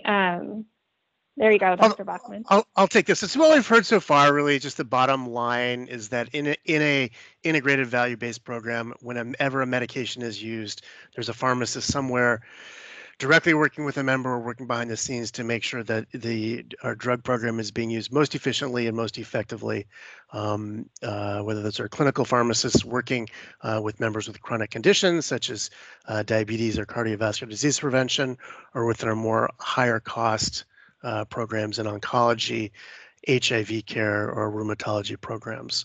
All that's with a physician group that's aligned with the pharmacy, making decisions on the best medications, the best protocols to optimize the use of our pharmaceutical dollars. This is just our looking back. It's a simple slide of our PMPM over the last 4 years. The top line there in gray is the total, and you can really see modest increases over the last several years, and really a trivially increase between 2020 and first half of the year in 2021. And that's being driven with the increased costs of brand and specialty medications, which is the orange bar in the middle, where our generic use, there's been some decreased utilization in drugs, but what's most notable is the decreased dollar cost per generic drugs. So the combination, what's driving the increased costs, which have been relatively modest, is the use of higher cost medications. Next slide breaks that down a little bit more detail on the, and you can see since comparing 2019 to 2020, you can see that first line there, the generic dollar per script, it's 91% of prescriptions are generic in 2019 and 92.7. In 2020, and you can see the actual dollar per script has gone down a little bit from $32.66 in 2019 down to $31.51 in 2020. For the brand and specialty medications, you can see the dollar per script for both of those has gone up between 2019 and 2020, which accounts for the increasing PMPM. We're seeing most of our increases in related to cystic fibrosis, also some increases related to dermatology, immunologic therapies, stable but high costs related to the anti-rheumatoid medication and HIV medications. We are starting to see in 2021 some reduction in the cost per tablet in some of the HIV medications that are preferred for us. And Truvada is now generic, which is the drug that's used for HIV prevention. So that's going to be lead towards cost mitigation in the future. Next slide. Turn it back to Liz for some of our key initiatives.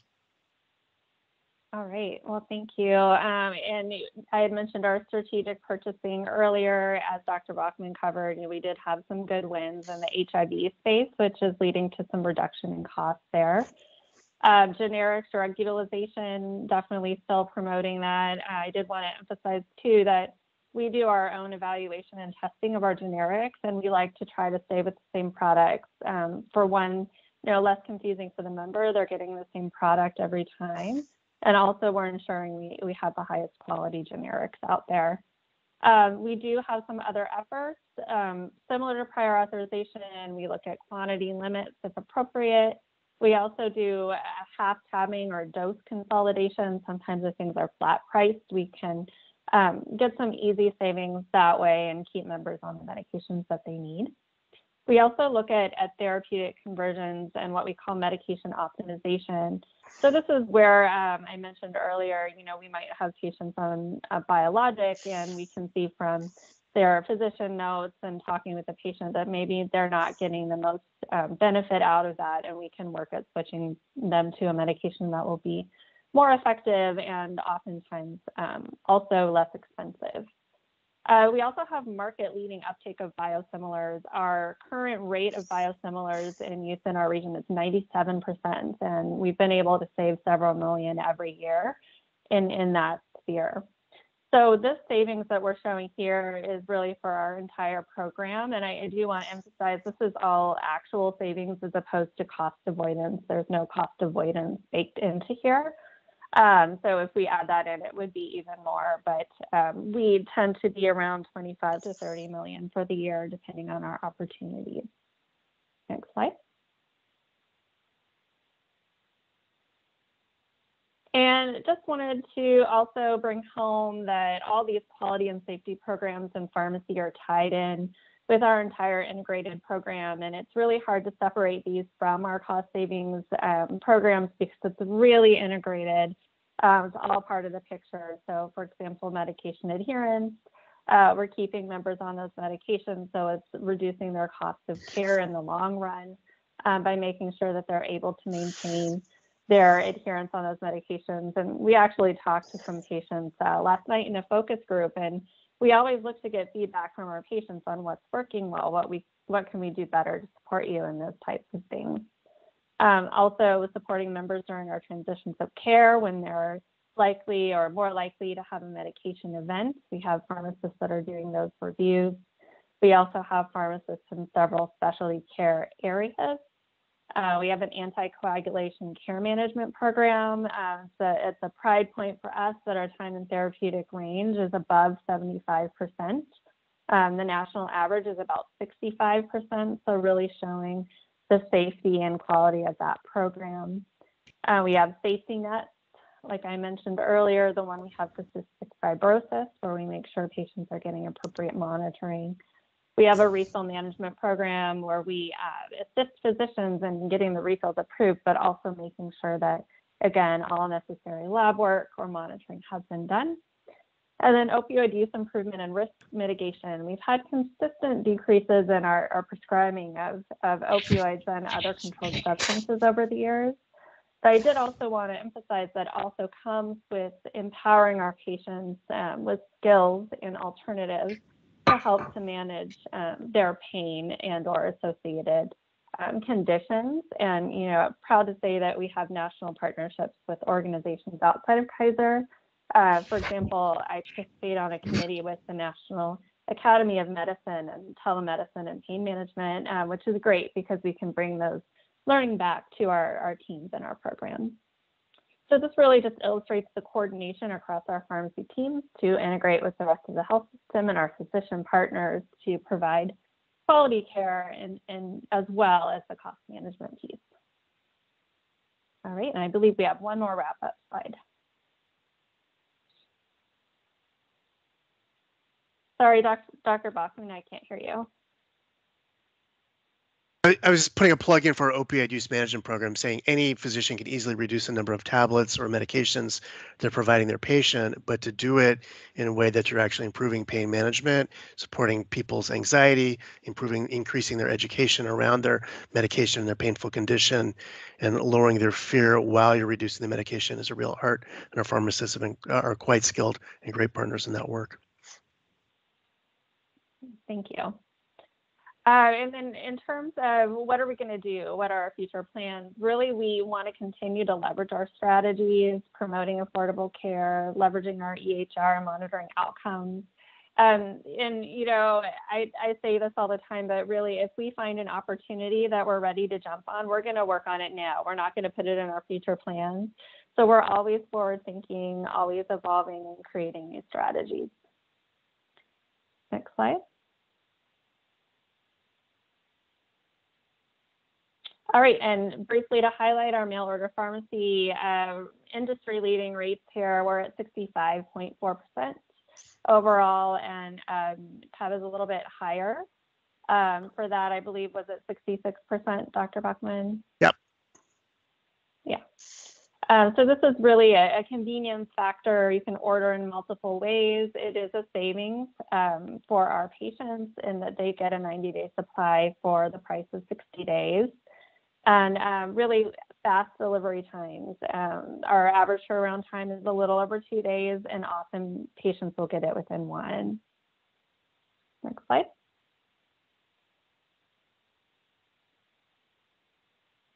So our key takeaways, looks like I got 1 minute left. really specialty pharmaceuticals are really challenging us to make medications affordable, but we do have many tools at our disposal to promote affordability while also improving quality, and we're really uniquely positioned to do so, and that does include the pharmacogenomics piece. Any questions or? Thank you. Questions from the board?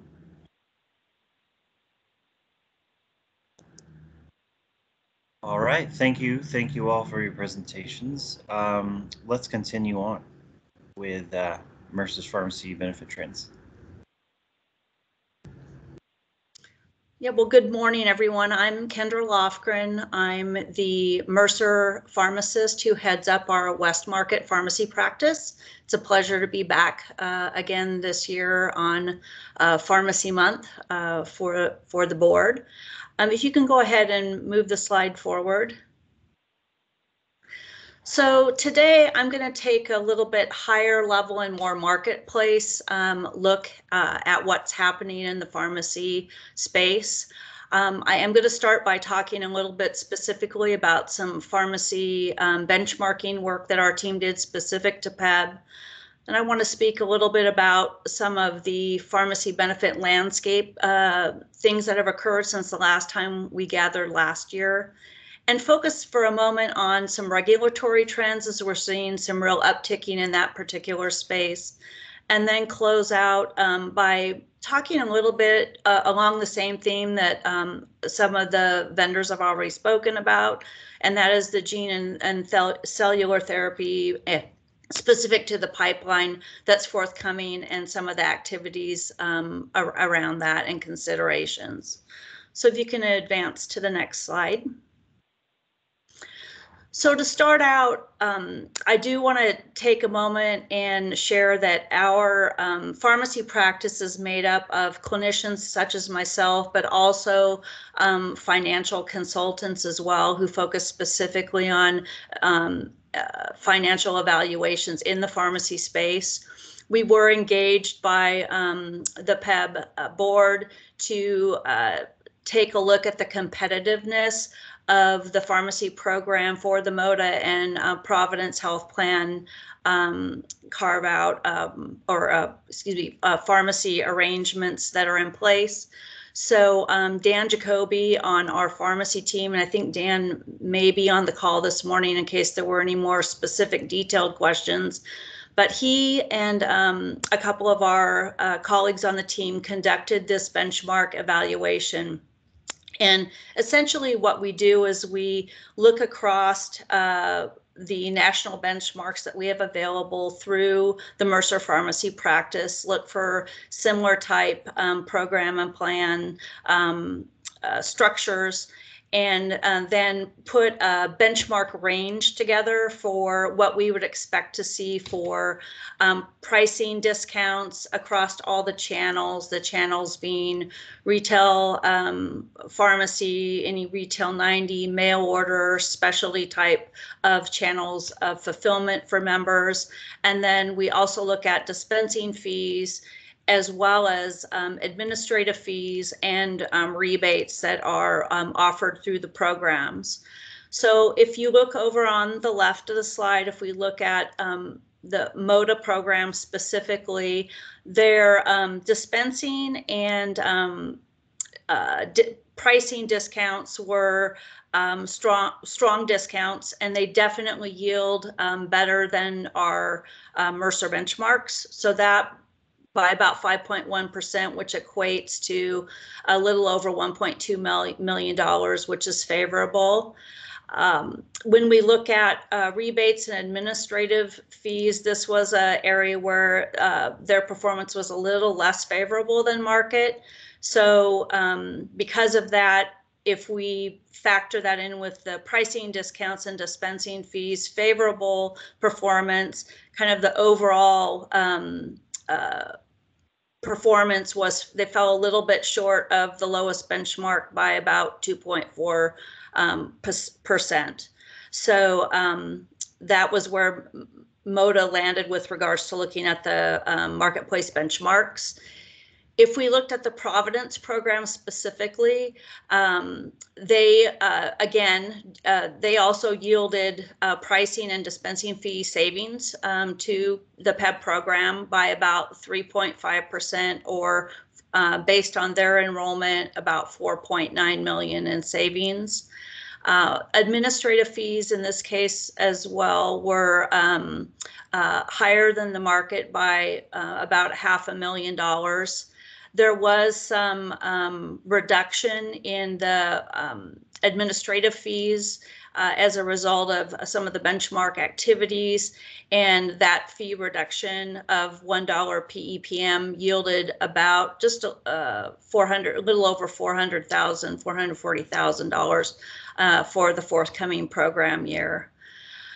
Also, because Providence had entered into a new rebate group purchasing organization relationship, and I'll talk about group purchasing relationships a little bit further in the presentation, but we're seeing this trend in the industry where there's a leveraging of prescription volume for purposes of rebate payment, and Providence was able to bring forth some additional rebate improvement with an estimated savings to the PEBB program of about 2.5 million. So in the end, with the those estimated rebates being better than the highest benchmark, both programs are, satisfactorily performing at this particular point in overall, with some areas for, further discussion or improvement as things proceed forward. So I'll take a pause there if there were any questions on the benchmarking activity. Okay, so then I'm going to transition a little bit to the discussion in general. If we can move the slide forward, please. Thank you.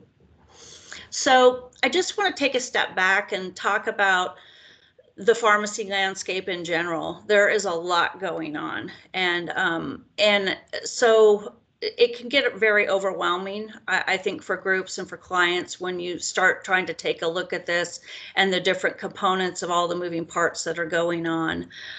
What I'm, here's just a representation of a number of the things that are kind of top of mind right now and really at the forefront of what's happening within the pharmacy programs and the landscape in general. Today, I'm going to focus on three particular areas that seem to really be at the forefront of what's happening out in the marketplace. The first I know has already been mentioned or in some of the prior presentations, and this has to do with these extremely high cost specialty pharmacy products really, driving some of that pharmacy trend increases that we're seeing for the overall, program prescription drug spend. The other piece that's come in of recent and has been in the news quite a bit more is just regarding the increase in state and federal legislation that actually is impacting pharmacy programs, and with the intent of increasing the transparency, both to members, as well as to employers with regards to their vendor relationships from the pharmacy benefit managers themselves. And then lastly, up in the top right-hand corner there, that rise in the rebate group purchasing organization that you saw somewhat reflected in some of the market check activity for PEBB specifically. We've really seen some dramatic changes with regards to how rebate relationships are being managed between the pharmaceutical manufacturers and the pharmacy benefit manufacturers that ultimately trickles down to impact plans as well as members. So with that, I'm going to move to the next slide and take a couple minutes to just focus on what's happening out in the marketplace with respect to how pharmacy benefit managers or the PBMs are modifying their rebate relationships and structures, and what that financially is what we know and what that's starting to look like for many employers, such as the PEBB organization. Several years ago, back in 2019, if you look to the left there, Cigna and Express Scripts, or ESI as they're also referred to, really were kind of at the first to break out and develop a new group purchasing organization based through the Cigna carrier. And it really kind of, I think, rocked the world a little bit with the fact that they were really changing the foundational relationship structure between the rebate, moving from the pharmaceutical manufacturer directly to the PBM, and then the PBM, sharing those rebates back with the individual clients dependent upon the utilization and formulary that they had in place. What we're seeing now is that a number of other organizations have begun to partner or want to join into these group purchasing organization relationships for purposes of rebate to leverage that larger presence of claims particular to a particular pharmaceutical manufacturer's product line, with the goal of increasing the rebate that can be obtained on any individual brand name product that is rebate eligible. And so what's happened is we've seen partners like Kroger and Prime join in with Express Scripts and Cigna. We've seen Humana join in for their commercial business. We've seen Navitus actually was the first pass-through PBM vendor to join into this relationship through the Prime relationship. So they're also, beginning to leverage some of the group purchasing and rebate improvement opportunities through Express Script and Cigna's GPO called Ascent. Shortly after that, CVS Caremark got into the game. They developed their own GPO as well. It's called Zinc. It's been slower, I think, at this point to grow or expand. It is available, and they're utilizing that relationship. I think the future will determine whether or not that expands out to include other organizations, such as the Cigna Express Scripts model with Ascent and what they've done there. And then more recently, United Health Group, which has Optum Rx as their PBM. They are formed their own group purchasing organization called MSR, and they're beginning, at least for the integrated United Health Group business, are beginning to leverage that MSR GPO structure.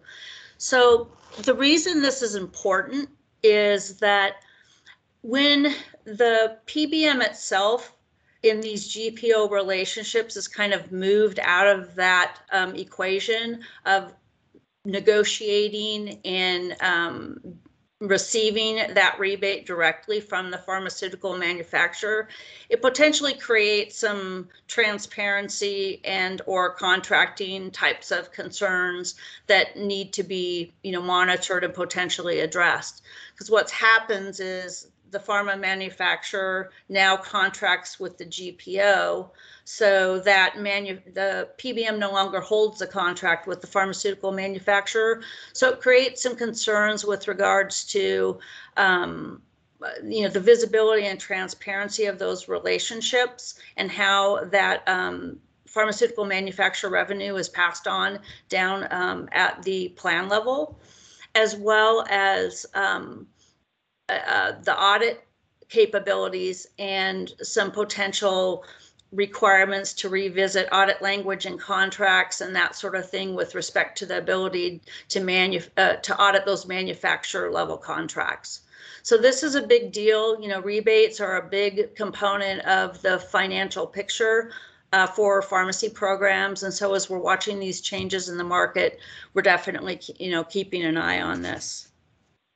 So if you can move to the next slide. So one of the topics I just talked about was transparency and visibility of the pharmacy benefit manager relationships.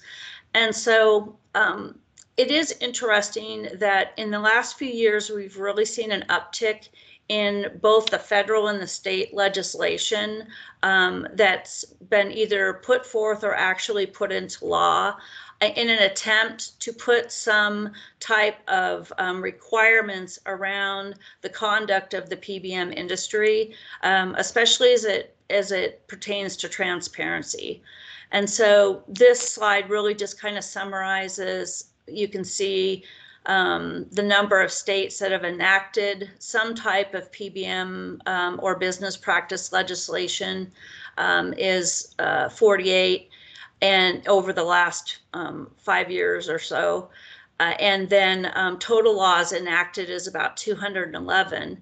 If you look over to the left there, most of these are focused on business practices, transparency, and as well as coupons or cost sharing, or steerage for particular members.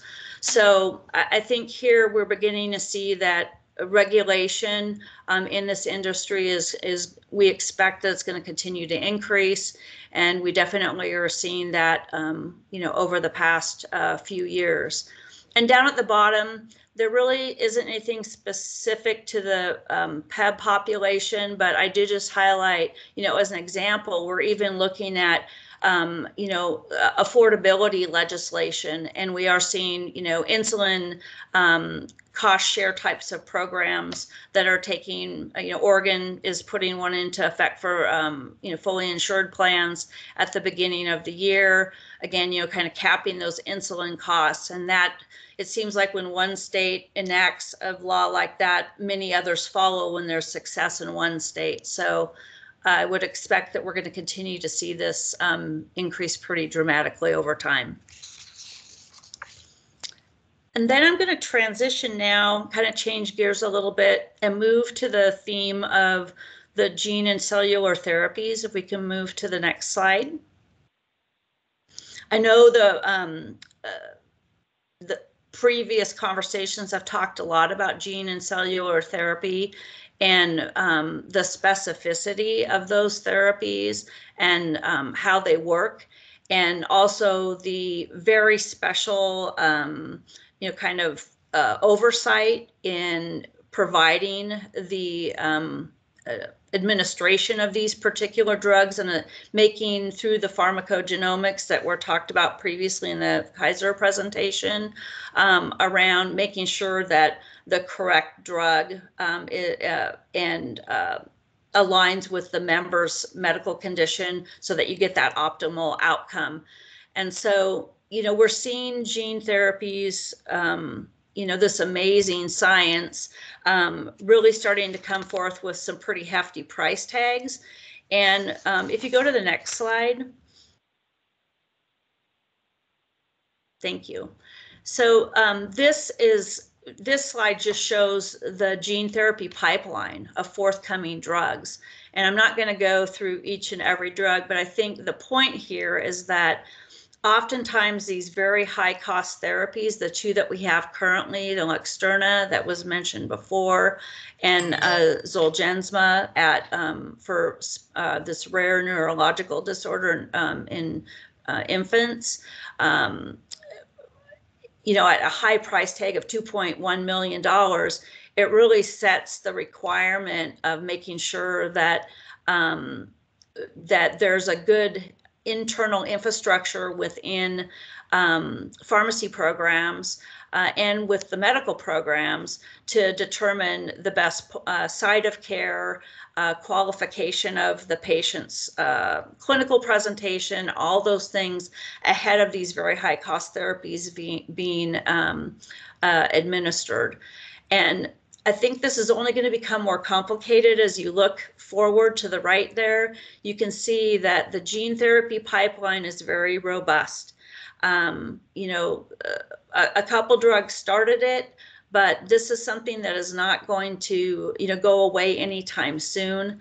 And so it really kind of sets forth the requirement that both pharmacy and medical programs work together, have discussions about, as these therapies are released, about best practices and those centers of excellence with regards to, where the actual care delivery occurs, and are there opportunities to negotiate down some of these extremely high price tags ahead of care delivery, which actually was able to occur for one PEBB member regarding a Zolgensma claim that came forth this summer. So a lot of coordination and preparation is going to be required in order to manage this robust pipeline moving forward. Next slide. So the next slide actually speaks specific to cellular therapies, which are also can be very high cost therapies as well. Right now, most that are on the market are really focused primarily on cancer therapies. But if you look over to the right, you can see that there are cellular therapies as we look further out in the pipeline that aren't just limited to cancer. So I think that's going to also create some new considerations and some new things for plans to, be aware of and think about as these types of therapies come forth, and how they're going to be managed within the pharmacy and the medical benefits combined. So if you go to the next slide, just to close things out, just some key things to keep in mind and what to monitor. These are things that our group, really keeps a pulse on, and that we encourage our plan and client partners to keep an eye on as well, is the increasing regulation. Some of the regulation that's going forth in the industry right now ultimately could have some effect in a plan's ability to optimally manage their drug spend. We're seeing some interesting bills being proposed across the country where certain programs for mail order and other things of that type, steering members to lower cost channels of service are being challenged. And so our team's actually developed a pharmacy legislative component to our team. And this is something that we're going to really begin to be focusing on, because there's just so much happening out in this space from a regulatory standpoint and at the individual state level, that it really, it's hard to keep your arms around unless you have subject matter experts that are really focusing on that specific to the pharmacy space. The specialty drug pipeline is going to continue to be a challenge with regards to the utilization of these higher cost therapies being more commonly adopted, and in particular the pipeline of these extremely high cost gene and cellular therapies.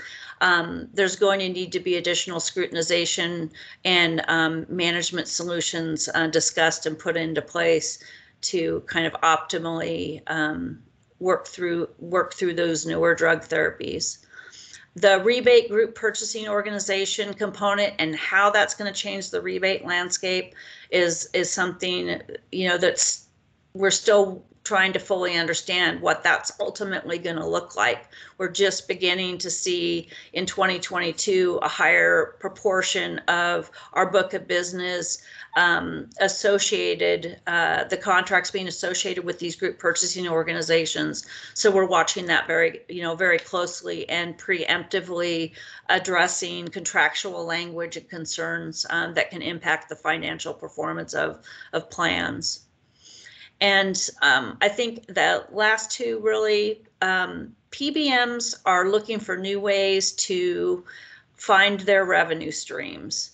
And we've definitely seen an increase in ancillary vendor relationships being offered by the PBMs as a way for them to enhance revenue stream, and moving away from some of the more traditional ways where they were making, bringing revenue into their organizations. How that's going to trickle back down to the plans is something, again, that could be impacted by some of these changes that we're seeing.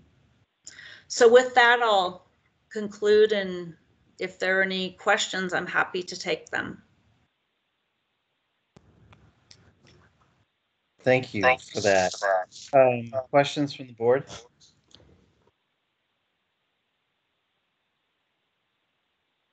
So I have a question. So just really kind of stepping back, my question really is going to be about health outcomes. And we're talking a lot about price. And rightfully so. I mean, it's, but, between 2007 and 2017, 10-year period, per capita spending on pharmaceuticals went up more than 70%. Yet during that same time, the life expectancy in the United States actually went down slightly. So clearly, like more drugs doesn't lead to better population health. Now, there's no question, I am making no comment on like these super high, expensive, very specific drugs that are extremely rare. Like, I take it on faith that these drugs are life transforming for those few individuals. But I'm also hearing in some of the presentations, perhaps I didn't understand correctly, but I was also hearing just like overall, there's just more drugs. Like there is a increase in actual just drug use, just more prescriptions for more people for more stuff, even if they're not like these specialized things, but just like kind of across the board. Per capita drug use is up. Yet, health outcomes are not dramatically improving. If anything, they're holding steady or dropping. So do we have data tying our drug spend with health outcomes, again, setting aside the individual like specialty situations, which I assume have dramatic improvements in life? I'm just curious, like, do we look at that? I mean, the outcome of all this spending on the outcome of health.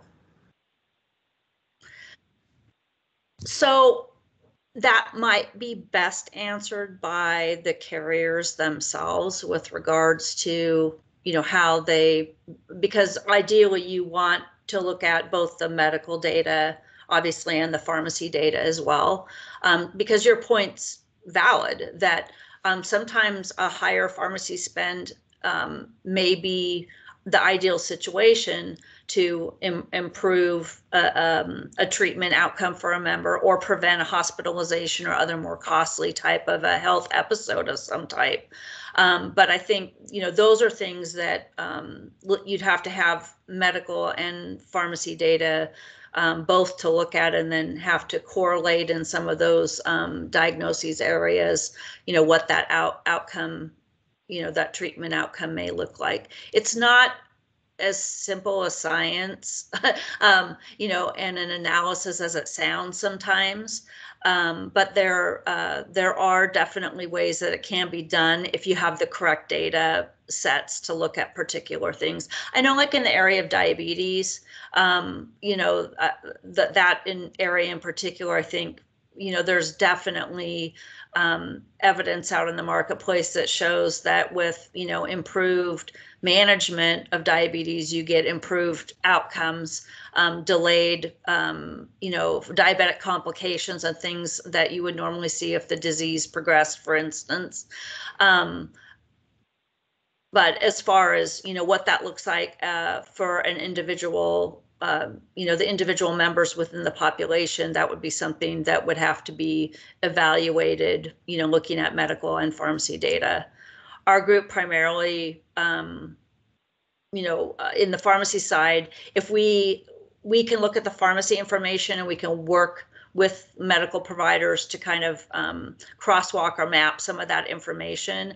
But a lot of times we don't get lab and other information that may be important to have to do that type of an analysis.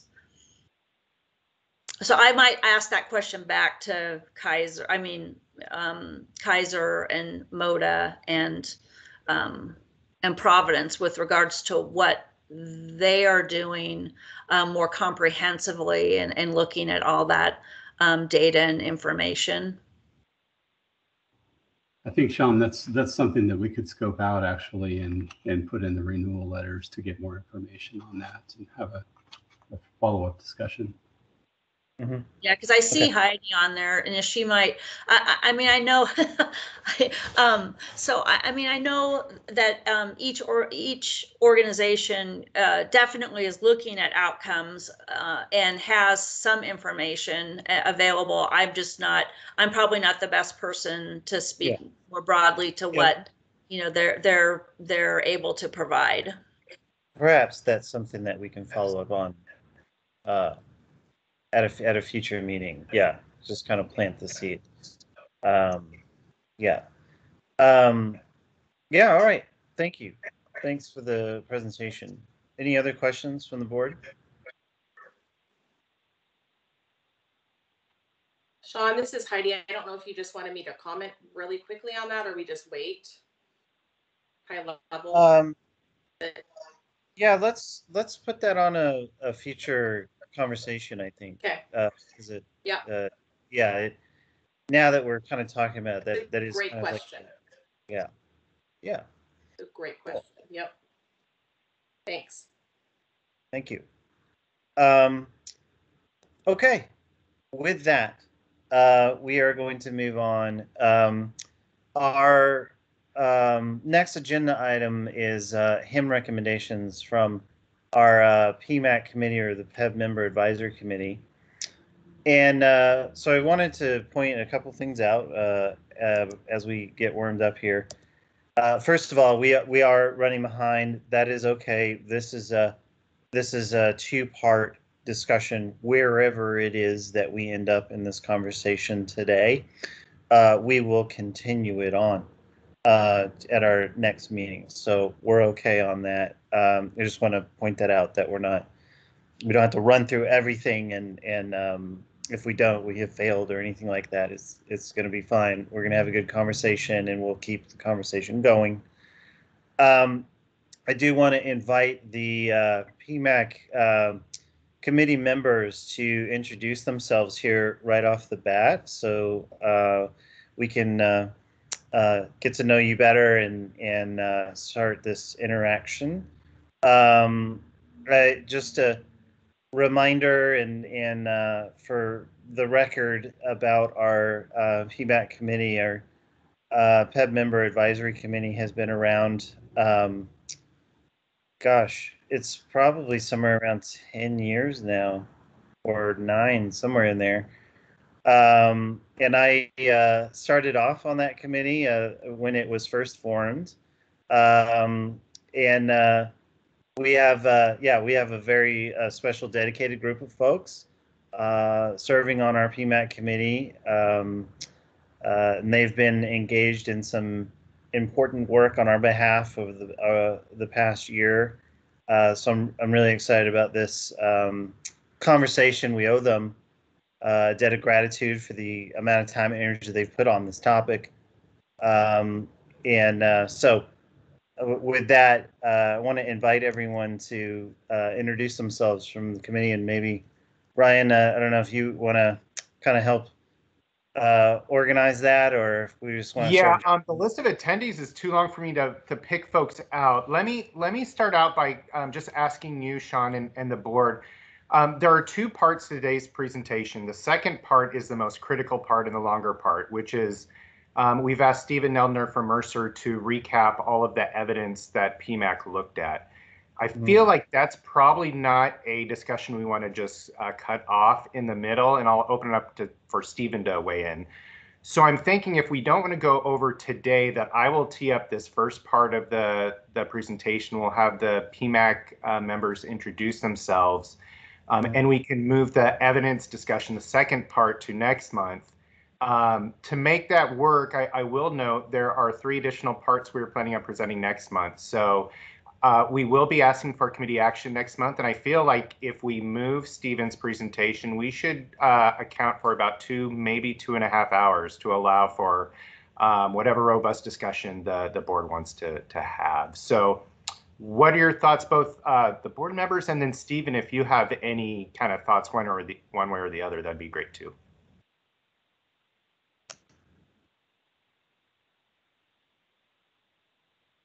Well, it looks like you're on mute, Stephen. Yeah, Stephen, your speakers are on mute. I think we're having a hard time hearing you. There you go. Yeah, still can't hear you. No audio. Your audio may not be connected. You may have to call in.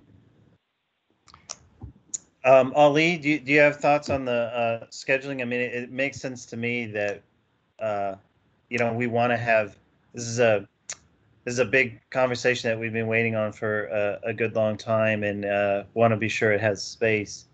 I agree. I told Brian, I think, however they want to structure it, I think, we can dedicate as much time as necessary next month to this important topic. But, Teams has been having a lot of trouble with people getting off mute.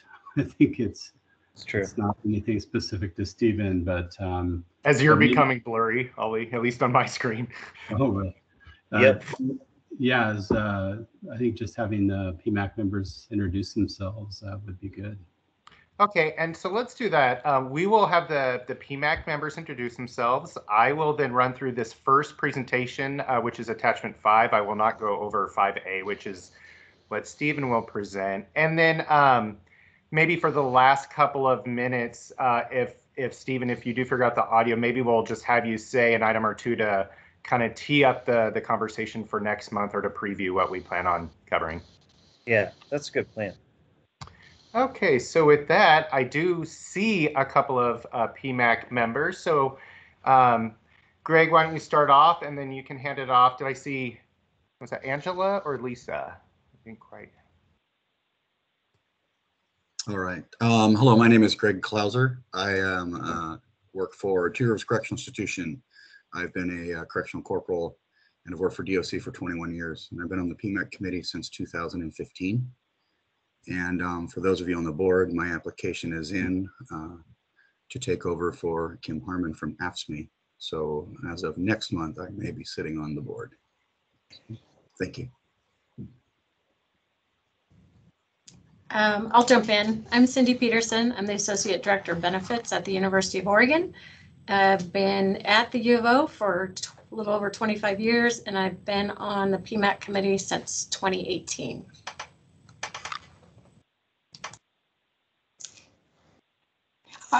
Good afternoon. I am Veronica Murray, and I am the Diversity and Inclusion Manager for Department of Consumer and Business Services, also the Affirmative Action for the Governor's Office. I've been with Consumer and Business Services for 6 years and 20 years with Employment Department, and I am a pleasure to be here with you. Thank you. And I'll jump in next. My name is Angela Ward. I'm with the Department of Fish and Wildlife. I'm an SEIU representative to the committee. And I've been on the committee for about 1.5 years, and I've been a state employee for about 15 years now. Okay, are there any other committee members that have been able to join? And if not, Stephen, I feel like you should probably introduce yourself because you're a big part of this. Or if you have volume. So are you able to hear me now? Oh, yes. Okay, good. Figured out the technology. Sorry about that. Thank you, Brian, and thank you, board members and PMAC committee members who have done all the hard work over the last few years. I've been involved with PMAC now for a couple of years as we've been working on the HEM model, and my role has been initially to help answer some questions that the board posed to the PMAC almost 2 years ago, and a lot of that was centered on providing the evidence for best practices in incentive design for well-being initiatives. So the HEM has been in place for a number of years, as you know, and you, the board members, asked some questions about, is it effective? What does the evidence show about how we should shape this HEM model for the future? And that's the work that we've been doing together for the last couple of years, and that we'll be presenting to you next week on both the evidence and also then some specific answer to questions that you posed almost 2 years ago. Thank you. And Brian is going to set up that whole conference. And I believe we have Nadine joined, raising her hand as well. Yes, thank you so much. I'm Nadine Sandbo. I've been with the state for about 5 years, initially at OHA and with the employment department. I'm out on rotation with SEIU as a contract specialist, excuse me. I love long walks on the beach, and my personal passion is health equity. So I'm very happy to be here. Thank you. Thank you, Nadine. Okay, so last opportunity. Is there anyone I'm missing from the committee? Going once, going twice. Okay, so for those of you who may not know me, I'm Brian Olson. My day job is the contracts team lead, but I'm also one of your staff members who support PMAC, which is our PEBB member advisory committee. I support the committee along with Rebecca Aparicio, who I should have prompted to introduce herself. And also note, Teresa Cross and I work a lot together a lot on our committee work, and Teresa supports the Worksite Coordinating Council. And she often attends PMAC meetings as well. So the purposes of this month and next month's presentations are to recommend a future vision for what the health engagement model program could look like for you to consider in your planning and planning your work going forward. This will not be a traditional recommendation where we ask you to approve a very specific program or specific program component changes.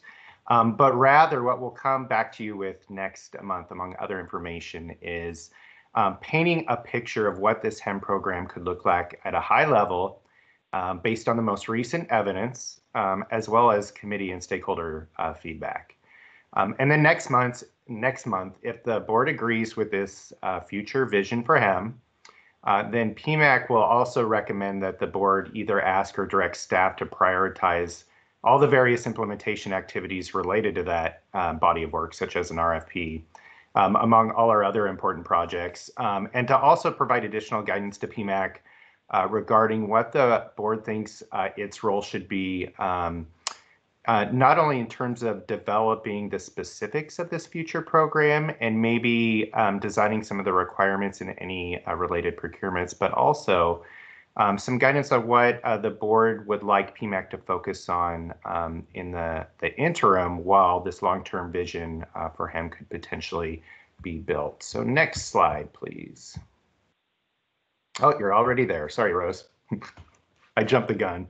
So we've broken this larger presentation into 5 smaller subparts. I am giving the first subpart today, where I'll just be recapping the assignment and laying the groundwork for the subsequent presentations. When we reconvene next month, we'll have Stephen Nelner present what the evidence has to say about these types of employer-based wellness programs. Stephen, as he mentioned, will also address some specific questions posed by the board and board leadership at the close to the beginning of this assignment. We will then have Stephen present what PMAC actually envisions for this future HEM program. I'll then talk a little bit about what the various challenges are that we've identified for implementing this program. And then last, we'll discuss next steps and ask the board for a little direction if the board would like to move this program going forward. Next slide, please.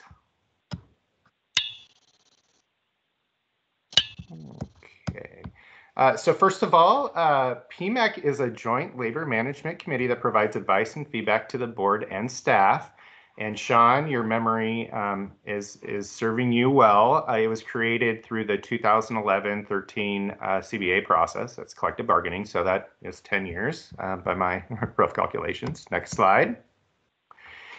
We've also included the current committee roster. I'm not going to go over and read all the names. I did want to call out that this has been a long-term assignment, so the folks on here aren't the only folks who have really contributed to this recommendation and this body of work. I'm thinking specifically about Kerry DeBeck, who some of you may know. He recently left the committee, and I believe he was one of the original members of the committee, so he ended up serving, I believe, close to 10 years. So his contributions go beyond just this recommendation. And then also we had a newish member, Carrie Bader, who recently left the committee. And I believe she only served on the committee for a year and change, but she was really instrumental in these discussions that led to this recommendation. So I know I'm leaving off other former committee members who have contributed, but just to note that the people who have contributed to this body of work is fairly large. Next slide, please. So just as a reminder, we're in open enrollment, so this is probably fresh in everyone's mind, but the health engagement model currently requires members to elect that they're going to participate in the program during open enrollment. They take their carrier's medical health assessment during open enrollment. They can actually begin in September. And then they agree to complete 2 health actions during the year, and these are at the member's discretion and not audited. Just to note that we had a passive open enrollment last year, but we are not having a passive open enrollment this year. Next slide, please. So PMAC has been leading up to this recommendation for a few years. The process began by asking Mercer to get us up to speed on what the evidence says about these types of employer-based wellness programs. We also asked Mercer to share some examples of what other large employers were doing in the space. From there, PMAC brainstormed what a future HEM program could look like based on all that evidence and employer examples. Along the way, we've worked with staff and other stakeholders to identify the numerous challenges we would face if we wanted to implement this type of program. In addition, this will come into play a little bit next month, but then really around the time of design and implementation if you move this forward. Additionally, we worked with Mercer to run this recommendation through PMAC's health equity screening tool to confirm what this program should be able to better address health equity concerns, as well as to help us identify the various implementation issues or challenges we'll need to work through in terms of health equity. So next slide, please. So the initial assignment from the board was to simply recommend how we could update or modify the HEM program to freshen it up. It's been around a while, and it hasn't substantially changed. So the board felt like it was just time to freshen it up and to see how it could be modified, not only based on evidence, but just to make it a fresher program. We started the work accordingly with PMAC, but really had some challenges building momentum just due to the broad scope of the assignment. So we went back to board leadership and management and asked if we could scope down the assignment or focus it a little bit more. And as a result, the updated assignment from leadership was to come up with what the future HEM program could look like based on PEBB-specific data and characteristics, our members, health and well-being, industry evidence, what other employers are doing, and stakeholder feedback. And in coming up with this future HEM program, to set aside the various challenges and to kind of gather those separately. As we identify those challenges, to include them as part of this information that would go to the board, which we'll cover next month. Also to identify some of the shorter term program changes that PMAC or the board may be interested in moving forward. And to also think about and recommend what PMAC's continued role should be if this work is moved forward, knowing that this would be a long-term assignment and we would probably have a 2 to 3 year glide path where we would need some additional focus areas or assignments for PMAC. Next slide, please. So before Stephen really recaps the evidence next month, I think it's important to note that PMAC typically reviews some important PEBB data that was used in developing this recommendation. Specifically for the past 3 years, I believe, PMAC management, PEBB staff, and consultant staff have presented various PEBB information and data to PMAC each year as part of kind of an annual level set meeting with PMAC. This year, we also invited the Worksite Wellness Coordinating Council and members of the newly established Health Equity Work Group to attend. And we just do some broad-based presentations and cover a lot of information and data, including we explain various insurance concepts, such as just reiterating the differences between fully insured versus self-funded plans, talking about how premiums are billed. We review member demographics, enrollment data, aggregate data on member conditions, utilized services, cost of services, various information about budget and financials, etc. So all that data serves as an important building block, not only for this recommendation, but really for all of PMAC's work. Next slide, please. And so what did all this information and data tell PMAC with respect to this assignment? I think one of the morals of the story, it really told PMAC that they and the board are on the right track in terms of the focus areas. So we should continue focusing on weight, emotional health and well-being, lower back pain, preventive services, but also focusing on chronic disease prevention and management and interventions for worksite wellness, focusing on the conditions that are called out in the executive order on worksite wellness, such as tobacco use, physical activity, poor nutrition, and stress and depression. Next slide, please. So based on all of this data and information, PMAC determined that it should continue focusing on, and I just saw that the presentation dropped and rose.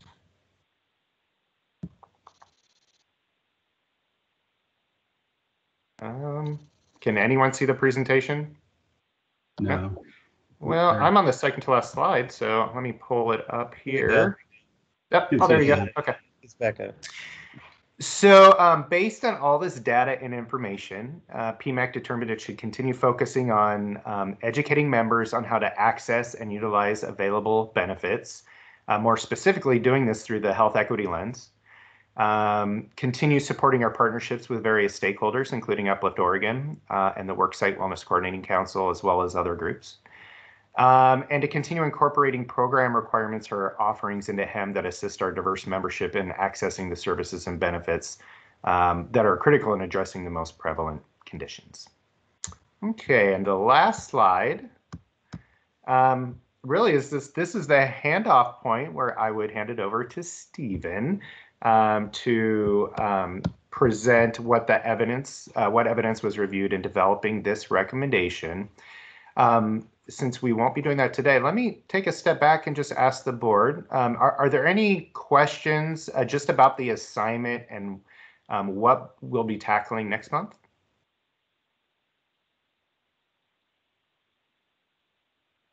Not hearing any. Stephen, any thoughts or two on previewing what we'll jump into in November? Not specifically. I would say that I would tip my hat to the members of the PMAC for being so engaged and enthusiastic about looking at the evidence and looking at what other organizations are doing to come up with a model that we think will work for your organization and is flexible enough to evolve in the future. So that was what we intended to do from the beginning, and hopefully we've addressed the board's questions and direction. And we'll see if you agree next week, or next month, I should say.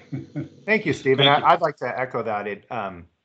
This is a really tough assignment for a monthly advisory committee to tackle and to even develop a recommendation. And I am extremely proud of just how thoughtful the committee has been. It's a great group of people. Generally, the committee rules by consensus. There's no sense of who represents labor or management in our discussions. It's a great group, and honestly, they're representing the board really well. Couldn't be more proud. It's a fun group too. For those of you who ever stopped and attended a PMAC meeting the past few years, it's just a great group of folks. We have fun. They do great work. And I'll be really excited to bring back all of this information next month and get your guys' reaction and really start to drive what PMAC's work can look like over the next few years. Thank you. That is a great cue up for next month. It is clear how much work has gone through. It was a big assignment. We were stuck as a board on this topic and needed some work to be done, especially sort of directly engaging with members as well. So just like this particular program is so intimate in that we really needed this kind of in-depth work from the advisory committee. So really appreciate it. We're looking forward to in-depth discussion next month. Any other questions or thoughts from the board at the moment on that?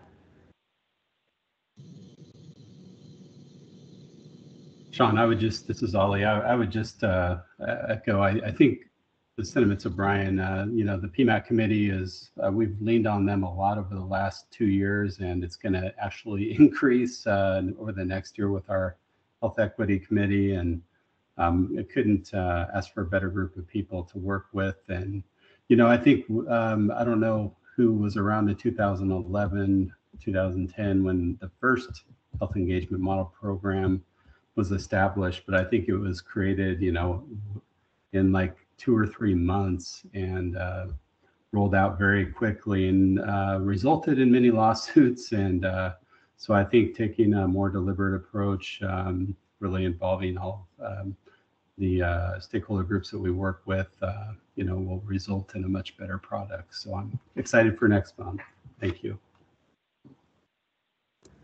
I just wanted to echo that too. Appreciate all your work on the PMAC committee, and thank you for coming today and being patient about getting to the longer part of the presentation.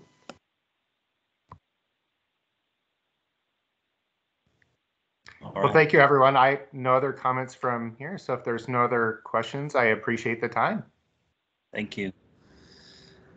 Second to last agenda item. On the innovation work group, I'll give a quick update today. I don't think that Margaret is on to give the update at this moment. Is that true? That's true. Double checking. Okay. Following this meeting, we have another innovation work group meeting, and I wanted to give a couple of items of heads up to the board. There's some really impactful things happening there that you're going to hear more about when we get to those certain moments. First of all, just wanted to mention that Kimberly Hendricks, our chair, who wasn't able to be here today, is going to be joining the innovation work group as a voting member. She often attends, but now she's going to be a voting member to replace Dana Harganani. So just letting people know. And then also really two impactful agenda items that the committee is really chewing on, or the work group is really chewing on. One is behavioral health network adequacy. We're going to be doing a deep dive in that. We have been, and we'll continue to be doing that today. So there's that information, and then hospital costs and utilization which spans the implementation of the statutory hospital payment cap, which took effect for PEBB in 2020. And so the initial data shows that savings from that cap were not as high as expected. And so we're doing a deep dive in to figure out what happened there, what the consequences might be on that policy. So a couple other projects, just for your information, coming up in the fall, Centers of Excellence. That project will continue to be explored by the Innovation Work Group.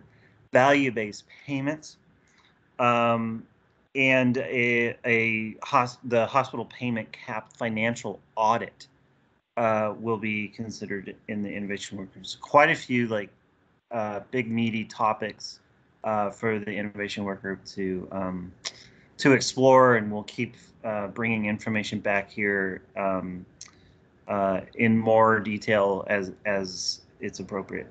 Are there any questions or follow-ups that the board has for that?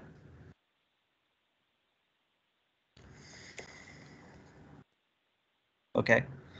And then finally, last point, do we have any public comment?